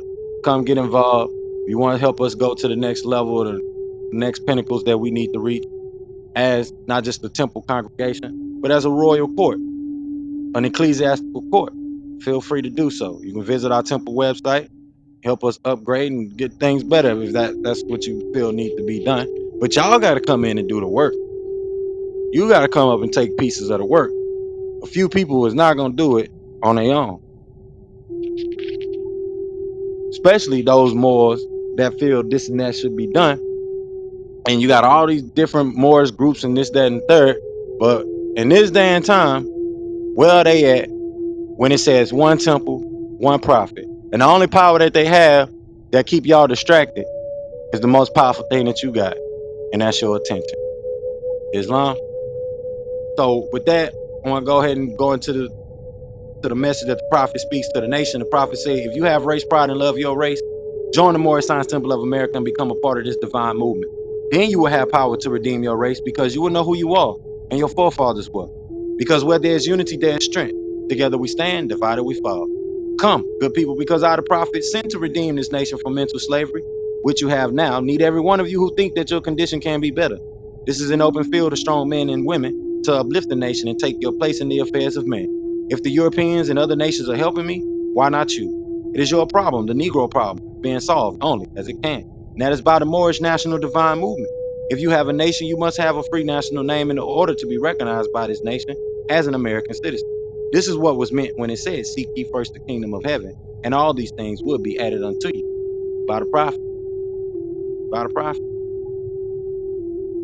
And I'm going to say this, the word nigger or Negro comes from the word nigger or naga. You find that word in the Bible. That word go all the way back to the Bible.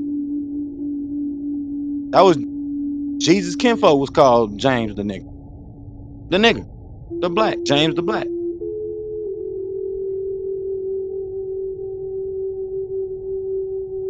So if it's your problem, the Negro problem, the melanated indigenous people's problem,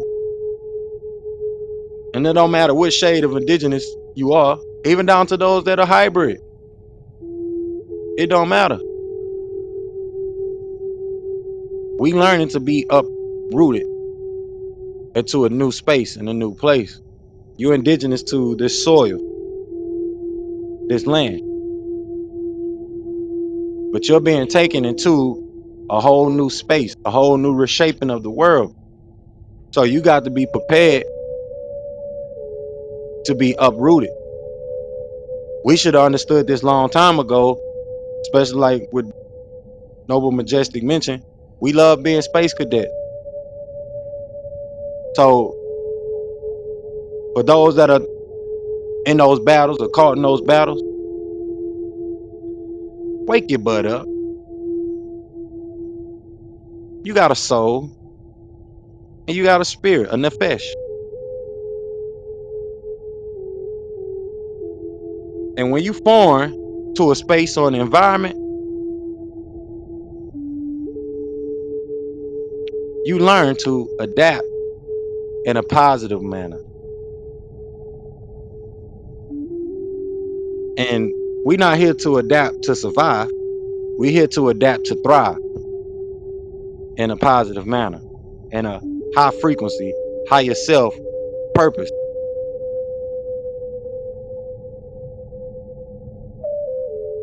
in a civilized manner.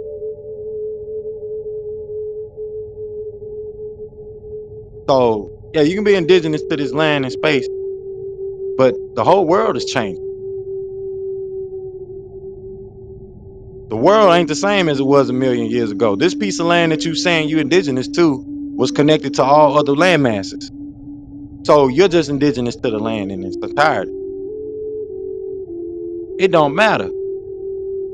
But we are of the human family. We are more than what they say we are.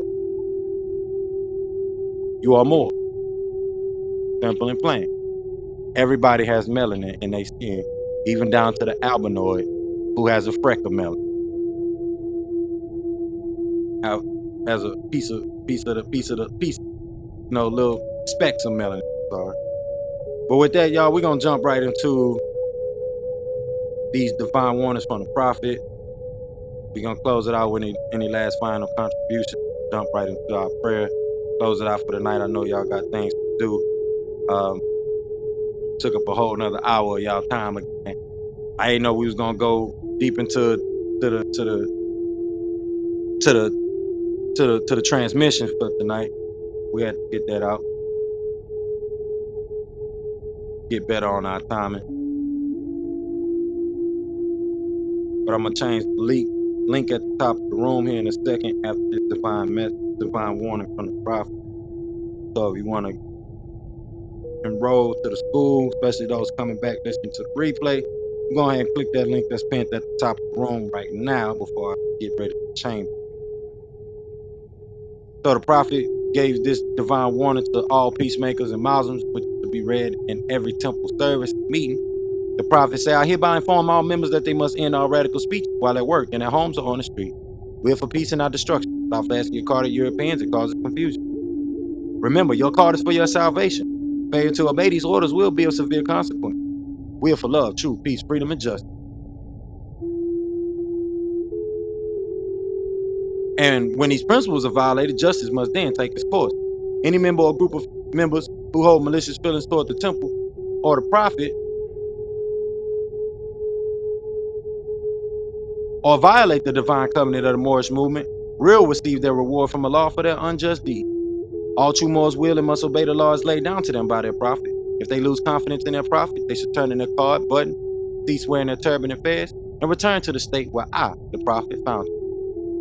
This is a holy and divine movement founded by the prophet Noble Drew Ali, and if the prophet is not right, the temple is not right.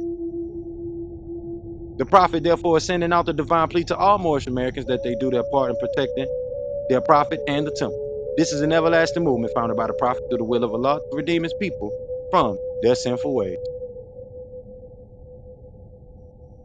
Islam, true peace, Noble Drew Ali. All right, y'all. So I'm gonna go ahead and change the link pinned at the top. Wrong. Then we can go into this last warning from the prophet.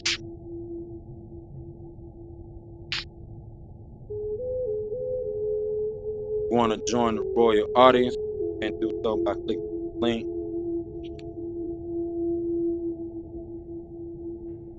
I do want to have it. We have a better payment gateway. I guess that'll come in due time.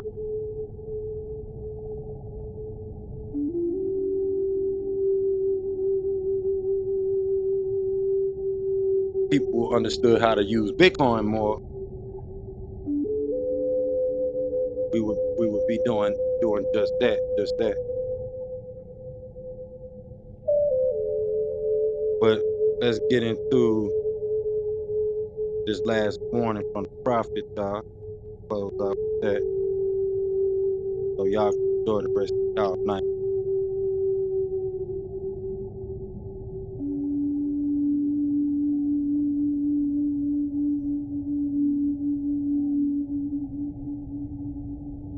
Right.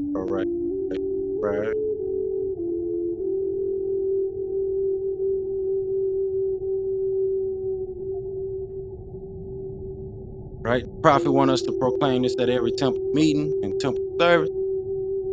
Islam.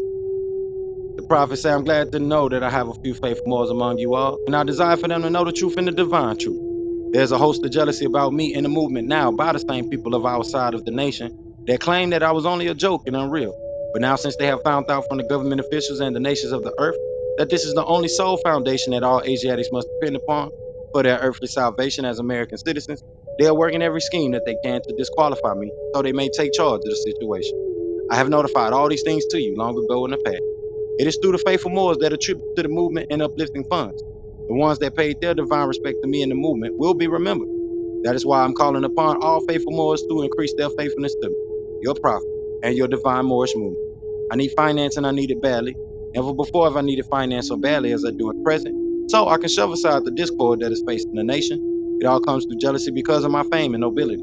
The nations of the world would not recognize the movement without me, the prophet, being head. It has been proven by my work, which I have performed in the past 2 years. Prophet Noble Ali.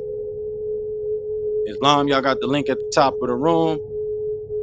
You want to join the royal audience and get inside access to some of the things that we're about to be kicking off, go ahead and click that link that's pinned to the top of the room. I'm about to go ahead and close us out with tonight's prayer. Anybody got any last contributions before I do so? Go ahead. I'm gonna close us out with the prayer for the night.